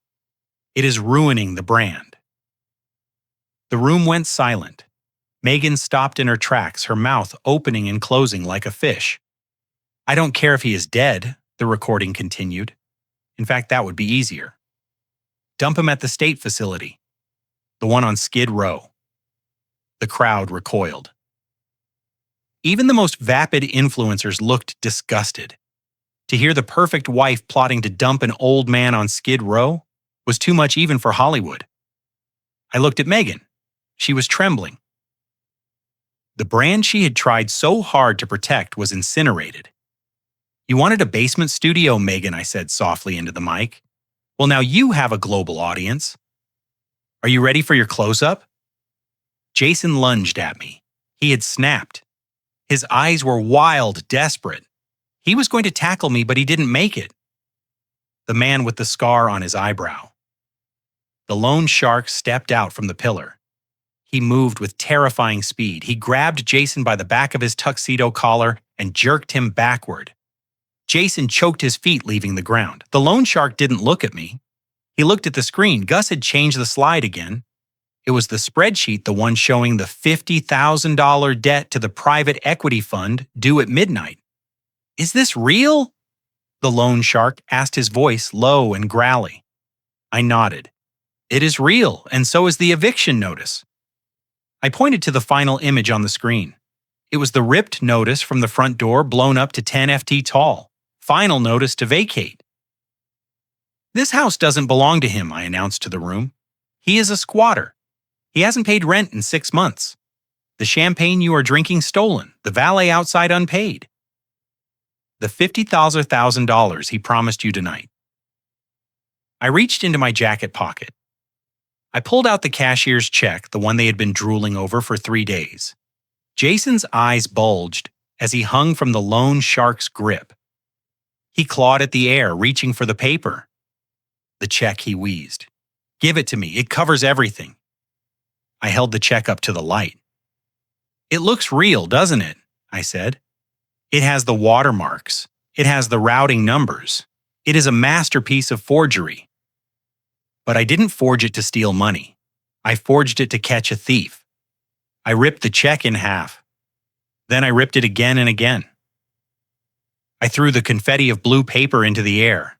It rained down on Jason's head like a ticker tape parade for a failed man. There is no money, Jason. I said, my voice cold and final. I sold the house in Ohio, yes, but I didn't bring the cash to Los Angeles. I put every single cent into an irrevocable trust for the Veterans Legal Defense Fund. You can't touch it. I can't touch it. It is gone. The loan shark dropped Jason. He hit the floor hard. The shark looked at me, then at Jason. You told me he was signing over the estate, the shark said to Jason. You told me you had the liquidity. I do. Jason screamed, scrambling backward on the floor like a crab. He is lying. He is senile. He doesn't know what he is saying. I stepped closer to my son. I loomed over him. I am Harold Bennett, I thundered. I spent 40 years hunting men who thought they could hide their sins in a spreadsheet. I tracked embezzlement schemes that would make your little operation look like a lemonade stand. You didn't invite a senile old man into your home, Jason. You invited a forensic auditor, and I just finished my audit. I turned to the back of the room. The double doors swung open, but it wasn't the caterers. Walking in with the stride of a conquering general was Ms. Evelyn Carter. She was wearing a trench coat and holding a leather briefcase. Flanking her were 4 men in windbreakers, emblazed with 3 yellow letters FBI. The room erupted into chaos. Guests screamed and dropped their drinks, scrambling for the exits, but the exits were blocked by unformed officers. I looked down at my son. He was weeping now, curled into a ball at the feet of the man who wanted to break his legs. The audit is closed, son, I said, dropping the microphone. It hit the floor with a heavy thud, and you failed. The room was cleared with a speed that spoke of professional efficiency. The FBI agents didn't shout. They didn't need to. Their authority was a physical weight in the room, pressing down on the frivolity of the party until it suffocated. I watched from my wheelchair, which I had reclaimed not out of frailty, but out of exhaustion. My legs felt heavy, not with age, but with the burden of what I had just done. Miss Carter stood beside me, her hand resting lightly on my shoulder. It was a grounding touch, a reminder that I was not just a father betraying his son, but a victim seeking justice. "You did good, Harold," she murmured. "It's over." But it wasn't over for them. The agents were marching Jason and Megan toward the massive front doors. Megan was no longer screaming. She had gone limp, her face a mask of smudged mascara, and shock realizing that her follower count wouldn't bail her out of federal custody. She looked at Jason with pure hatred, a look that promised a future of testifying against him to save herself. Jason, however, wasn't looking at Megan. He was looking back at me. He dug his heels into the expensive rug, fighting the agents just enough to turn his body. "Dad!" He screamed. It was a raw, guttural sound that echoed off the high ceilings. "Dad, look at me. I'm your boy. You can't let them take me to federal prison. I'll die in there." The agents paused, adjusting their grip. They looked at me, waiting to see if the old man would crack. It was the moment every con artist counts on the victim's guilt. The parent's instinct to protect even when the child is holding the knife. I stood up from the wheelchair. I walked toward him slowly. The room went silent again. The remaining guests, the caterers, the police, everyone watched. I stopped 3FT from him. I looked into his eyes. I searched for the toddler I had held, the teenager I had taught to drive. But all I saw was the man who had mixed sedatives into my juice. I saw the man who had laughed about dumping me on Skid Row. "You aren't my boy," I said, my voice quiet, but carrying to every corner of the room. "My boy died a long time ago. You are just a man who tried to murder me for a payout." I didn't. Jason sobbed, dropping to his knees, dragging the agents down with him. "I just wanted the money. I wasn't going to hurt you. I just needed you to sleep. You wanted me to sleep forever." I corrected him. "And you wanted the money so badly, you destroyed everything to get it." "Well, here's the truth about the money, Jason." I reached into my pocket and pulled out a folded piece of paper. It wasn't a check. It was a receipt, a donation receipt. "The house in Ohio sold for $2 million, I said. Jason's head snapped up, greed flickering even through his terror. "But I didn't bring it here. I didn't put it in a trust for you. I didn't keep it for myself." I held the receipt in front of his face. "I donated every single cent to the Veterans Legal Defense Fund last month." I said, "The day I found out you forged my signature on that car lease was the day I emptied the estate. I knew you were coming for me. I knew you would never stop until you had it all. So I made sure there was nothing to take." Jason stared at the paper. His mouth opened, but no sound came out. The realization hit him like a physical blow. The elaborate plan, the fake doctor, the party, the drugs, it was all for nothing. He had committed a dozen felonies for a bank account that had been empty for weeks. "Zero," I said. "You did all this for zero. You gave it away." He whispered, his voice cracking. "To strangers, to people who have honor," I said. "To people who don't poison their fathers." Jason slumped. The fight went out of him. He looked small. He looked like a child who had broken a toy he couldn't fix. "Get him out of here," I said to the agents. "I'm done." They hauled him up. As they dragged him through the door, he didn't scream anymore. He just wept, a low, broken sound of total defeat. I watched the heavy doors slam shut, sealing the silence inside. I turned to Gus, who was standing by the projector, a grim smile on his face. "Nice show," Gus said. "It was a tragedy," I replied, "but at least the ending was right." I looked around the empty, ruined mansion. It wasn't a home, it was a crime scene, and I was the only witness left standing. I picked up my suitcase. I was ready to go. The red and blue lights of the police cruisers faded into the distance, taking the noise and the chaos with them. I stood on the driveway watching the carrying my son turn the corner and disappear. I waited for the grief to hit me. I waited for the crushing weight of failure that parents are supposed to feel when they lose a child. But it didn't come. Instead, I felt a sudden sharp intake of breath, as if I'd been holding it for 3 days. The air was cool and clean. The silence wasn't oppressive anymore. It was the silence of a ledger that had finally been balanced. I turned to Gus. He was standing by the hedge, leaning on his garden hose, watching me with a stoic expression. He didn't offer pity. He knew better. I walked over to him and extended my hand. "Thank you, brother," I said. My voice was steady. "You didn't have to get involved. You could have let them take me." Gus gripped my hand. His shake was firm, the grip of a man who had seen his share of battles. "I don't like bullies. Harold and I really hate bad neighbors. You handled yourself well in there." I reached into my pocket and pulled out an envelope. It wasn't much, just a personal check from my emergency travel fund. It was enough to fix his roof and buy a lifetime supply pie of good scotch. "For the consulting fees," I said, pressing it into his palm. "Don't argue, consider it a hazard pay bonus." Gus looked at the envelope, then at me. He nodded once, a sharp dip of his chin. "Safe travels, auditor." I walked back to the mansion one last time. The sheriff's deputies were already stringing yellow tape across the massive front doors. "Crime scene, do not enter." The house looked different now. It wasn't a fortress. It wasn't a palace. It was just a building. A hollow stucco box that had held nothing but lies. I grabbed the handle of my suitcase, which was waiting on the curb. A taxi pulled up its headlights, cutting through the pre-dawn mist. The driver popped the trunk. I lifted my bag inside.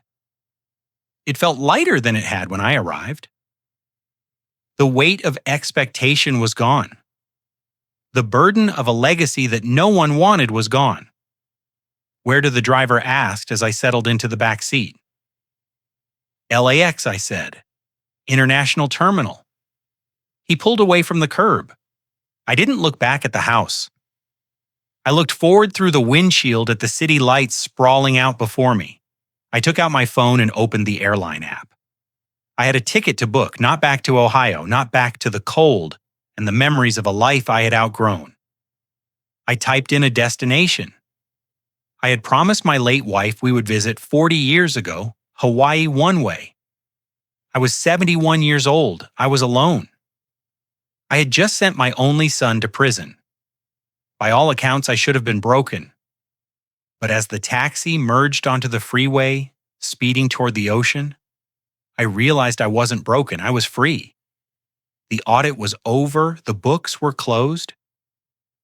And for the first time in my life, the only person I had to answer to was myself.